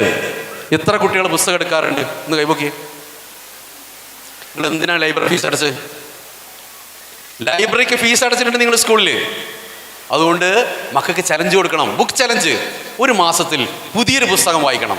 പുതിയ പുസ്തകം വായിച്ചാൽ ഉമ്മച്ചി ഇത് വാങ്ങിത്തരും. ഓരോ മാസം പുതിയ പുസ്തകങ്ങൾ വായിപ്പിക്കണം കുട്ടികളെ കൊണ്ട്. അങ്ങനെ അങ്ങ് ഒരു വർഷം 10 പുസ്തകങ്ങൾ വായിക്കും. 10 പുസ്തകങ്ങൾ വായിച്ചു കഴിഞ്ഞാൽ ഒരു ട്രിപ്പ് ഓഫർ ചെയ്യാം. ട്രിപ്പ് ഏതായാലും നിങ്ങൾ പോവും. ആ പോണത് ഇതുമായിട്ട് കണക്ട് ചെയ്ത് കൊടുക്കും. വായിക്കാതെ നിങ്ങളെ കുട്ടി +2 കഴിഞ്ഞിട്ട് ഇന്നത്തെ കാലത്ത് പ്രത്യേകിച്ച് കാര്യമൊന്നും ഉണ്ടാവില്ല. മാർക്ക് കൊണ്ട് +2ൻ്റെ അപ്പുറത്തേക്ക് പോവില്ല. മാർക്ക് കൊണ്ട് പ്രത്യേകിച്ച് കാര്യമൊന്നുമില്ല. +2ന് ശേഷം കോമ്പിറ്റൻസി വേണം, മിടുക്ക് വേണം. എന്ന് വെച്ചാൽ തൂക്കം വേണം കുട്ടിക്ക്. അറിവിൻ്റെ തൂക്കം, കാഴ്ചപ്പാടിൻ്റെ തൂക്കം. മുമ്പെല്ലാം മത്തി വിറ്റിരുന്നത് എണ്ണീറ്റായിരുന്നു, തേങ്ങ വിറ്റിരുന്നത് എണ്ണീറ്റായിരുന്നു. ഇന്ന് മത്തി വിൽക്കുന്നത് എങ്ങനെയാണ്? തൂക്കിയിട്ടാണ്. തേങ്ങ മുതൽക്കുന്നത് എങ്ങനെയാണ്? തൂക്കിയിട്ടാണ്. നിങ്ങളെ കുഞ്ഞിന് തൂക്കം വേണം. എന്തിൻ്റെ തൂക്കം? അറിവിൻ്റെ തൂക്കം വേണം. ആ അറിവിൻ്റെ തൂക്കം കിട്ടണമെങ്കിൽ വായനം. അപ്പോൾ വളരുന്ന വീടാക്കുക എന്നുള്ളതാണ് നമ്മുടെ മുമ്പിലുള്ള വഴി. ഇതവിടെ ഇരിക്കട്ടെ. 4 കാര്യങ്ങൾ ഒന്ന് വായിച്ച് നിർത്തിക്കോ. രക്ഷിതാക്കൾ ഇനി എന്താ കൊടുക്കേണ്ടത്? 1, കുട്ടികളെ ആശ്വസിപ്പിക്കണം. പലപ്പോഴും ആശ്വസിപ്പിക്കേണ്ടടുത്ത് നമ്മൾ കുറ്റപ്പെടുത്തുക ചെയ്യുക. തലവേദന ഉണ്ടെന്ന് പറഞ്ഞാൽ കുട്ടിയോട് നമ്മൾ എന്ത് തരും? അങ്ങനെ തലവേദന കണ്ടിരിക്കുക, അപ്പോൾ ആ മൊബൈൽ കയ്യിൽ നിന്ന് വെച്ചെന്ന് വയ്ക്കുക. കുറ്റപ്പെടുത്തലല്ല വേണ്ടത്. 2, ആശീർവദിക്കണം. ആശീർവദിക്കാൻ തന്നെ എന്താ? നീ മിടുക്കനാവും, എനിക്ക് ഉറപ്പാണ് നീ ജയിക്കും എന്നുള്ളത്. അവർ ചെയ്തിട്ടില്ല, ചെയ്യുന്നതിന് മുമ്പ് തന്നെ വിശ്വാസം ഏൽപ്പിക്കുക. നീ വലിയ ആളാവും, എനിക്ക് ഉറപ്പാണ്. നിനക്കതിൽ കഴിവുണ്ടെന്ന് എനിക്ക് ഉറപ്പാണ്. എല്ലാ ദിവസവും നീ വാക്കൊന്ന് പറഞ്ഞു നോക്ക്. മക്കളുടെ ഇങ്ങനെ എനർജി വരുന്നത് കാണാൻ നമുക്ക്. ആശീർവദിക്കുന്നതിന് പകരം പലപ്പോഴും നേരത്തെ പറഞ്ഞ ശാപാണ് വരിക. നീ ഒന്നും പഠിച്ചിട്ടൊരു കാര്യം ഉണ്ടാവില്ല. സ്കൂളിൽ നമ്മളോട് അധ്യാപകർ ഇങ്ങനെ പറഞ്ഞിട്ടുണ്ട്, നീയൊക്കെ എന്തിനാണ് സ്കൂളിൽ വരുന്നത്? പ്രാർത്ഥിക്കുക. മക്കൾക്ക് വേണ്ടി പ്രാർത്ഥിക്കണം, മകളെ കൂടെ ഇരുന്ന് പ്രാർത്ഥിക്കണം. അവർക്ക് വേണ്ടി പ്രാർത്ഥിക്കുന്നുണ്ട് എന്ന് അവരോട് പറയും വേണം. നമുക്ക് വേണ്ടി പ്രാർത്ഥിക്കാനും അവരോട് പറയണം. പ്രാർത്ഥനയോളം മനുഷ്യനെ ചേർത്ത് നിർത്തുന്ന മറ്റൊരു സംഗതി ഇല്ല. 4, മാതൃകയാവുക. മോഡലാവണം. നമ്മളെ നോക്കി വളരാൻ പറ്റണം. ഇനി 5 ഉപദേശിക്കുക. ഈ 4 ചെയ്ത മനുഷ്യർ ഉപദേശിച്ചിട്ടേ കാര്യമുള്ളൂ. അല്ലാത്തവർ ഉപദേശിച്ചിട്ട് ഒരു കാര്യമില്ല. അതുകൊണ്ട് അതില്ലെങ്കിൽ, ഈ 4 ഇല്ലെങ്കിൽ വെറുതെ ഉപദേശിക്കാൻ പോകരുത്. കുട്ടി നിങ്ങളെ ശത്രുവായിട്ട് മാറും. ഈ 4 നിങ്ങൾ കൊടുത്തു കഴിഞ്ഞാൽ ഉപദേശം ആവശ്യമുള്ളപ്പോൾ കുട്ടി നമ്മുടെ അടുത്തേക്ക് വരും. നിങ്ങൾ എയർപോർട്ടിലെ റൺവേ പോലെ ആയിരിക്കും. ദുബൈയിലേക്ക് പോകേണ്ട, അമേരിക്കയിലേക്ക് പോകേണ്ട ഫ്ലൈറ്റ് എത്ര വലിയ ഫ്ലൈറ്റ് ആയിക്കോട്ടെ 1.5 കിലോമീറ്ററോളം ഈ റൺവേയിലൂടെ ഓടി തന്നെ പോവുള്ളൂ. ഈ റൺവേയിലൂടെ ഓടി ഇത് ആകാശത്തേക്ക് പോകുമ്പോൾ റൺവേ അതിനെ പിടിച്ചു വെക്കരുത്. പോലെ പോലെ പോലെ ഇവിടെ നിൽക്ക്, അങ്ങനെ പിടിക്കരുത്. കുട്ടികൾ പോകണം. ഒരു ഘട്ടം കഴിഞ്ഞാൽ നിങ്ങളെ കുട്ടി നാട് വിടണം. ഉമ്മറപ്പടി വിടാത്ത മനുഷ്യന്മാർ വളരൂല. ഒരു ഹിജറ പോകാനുണ്ട് ജീവിതത്തിൽ. ആ ഹിജറ പോകാൻ അവരെ സമ്മതിക്കണം. അറിവും അനുഭവങ്ങളായിട്ട് അവർ തിരിച്ചു വരണം. എന്നിട്ട് നിബ്രാസ് സ്കൂളിൻ്റെ അലൂമിനിയായിട്ട്, പ്രൗഢ അലൂമിനിയായിട്ട്, അഭിമാനമുള്ള പൂർവ്വ വിദ്യാർത്ഥിയായിട്ട് അവർ മാറണം. ഒരു ദിവസം ഇതേ ഓഡിറ്റോറിയത്തിൽ വലിയ ഗസ്റ്റുകളുടെ ചടങ്ങിൽ ആളുകളൊക്കെ കാത്തിരിക്കുന്നു ചീഫ് ഗസ്റ്റിനെ. അപ്പോൾ ഒരു കാർ ഒന്ന് അവിടെ നിർത്തണം. ആ കാറിൻ്റെ ബാക്കിൽ ഒരു പോലീസ് ജീപ്പ്, ഫ്രണ്ടിൽ ഒരു പോലീസ് ജീപ്പ് വേണം. അതിൽ നിന്ന് ഡോറ് തുറന്നു കൊടുക്കാൻ ഒരാൾ വേണം. ഡോറ് തുറന്ന് ആ കുട്ടി ഇങ്ങനെ നടന്നു വരണം. ഇവിടെ വന്നിട്ട് ആ കുട്ടിയുടെ കഥ പറയണം. ആ കുട്ടി നിങ്ങളെ കുട്ടിയാവണ്ടേ? വേണ്ടേ? അതിന് സാധ്യതയുള്ള കുട്ടികളാണ് നമ്മളൊക്കെ കുട്ടികൾ. ആ സാധ്യതയോടെയാണ് അള്ളാഹു നമ്മളെ കുട്ടികളെ ഏൽപ്പിച്ചിട്ടുള്ളത്. അവർക്ക് ആ സാധ്യതയിലേക്ക് വളരാനുള്ള നല്ല ആകാശങ്ങൾ കൊടുക്കുക എന്നുള്ളതാണ് നമ്മളൊക്കെ ചെയ്യേണ്ടത്. ഓക്കെ, സന്തോഷം. നിങ്ങളെ കണ്ടതിൽ ഒരുപാട് കാര്യങ്ങൾ പറഞ്ഞിട്ടുണ്ടാവും. അതിൽ നിങ്ങൾക്ക് ആവശ്യമുള്ളത് മാത്രം നിങ്ങൾ എടുത്താൽ മതി. ആവശ്യമില്ലാതെ എടുക്കരുത്. ആവശ്യമുള്ളതൊക്കെ നിങ്ങൾ എടുക്കണം. ആവശ്യമുള്ളത് നിങ്ങളതായ രീതിയിൽ നിങ്ങൾ കൊണ്ടുപോയി നിങ്ങളതായ രീതിയിൽ നിങ്ങൾ ഉപയോഗിക്കണം. ഏതായാലും നമ്മൾ പറഞ്ഞതും നമ്മൾ സംസാരിച്ചുകൊണ്ട് ഡിസ്കസ് ചെയ്തൊക്കെ നല്ലതിനാവട്ടെ എന്ന് പ്രാർത്ഥിക്കുന്നു. നിങ്ങളൊക്കെ പ്രാർത്ഥനയിൽ ഉണ്ടാവണമെന്ന് റിക്വസ്റ്റ് ചെയ്ത് നിർത്തുന്നു. അസ്സലാമു അലൈക്കും.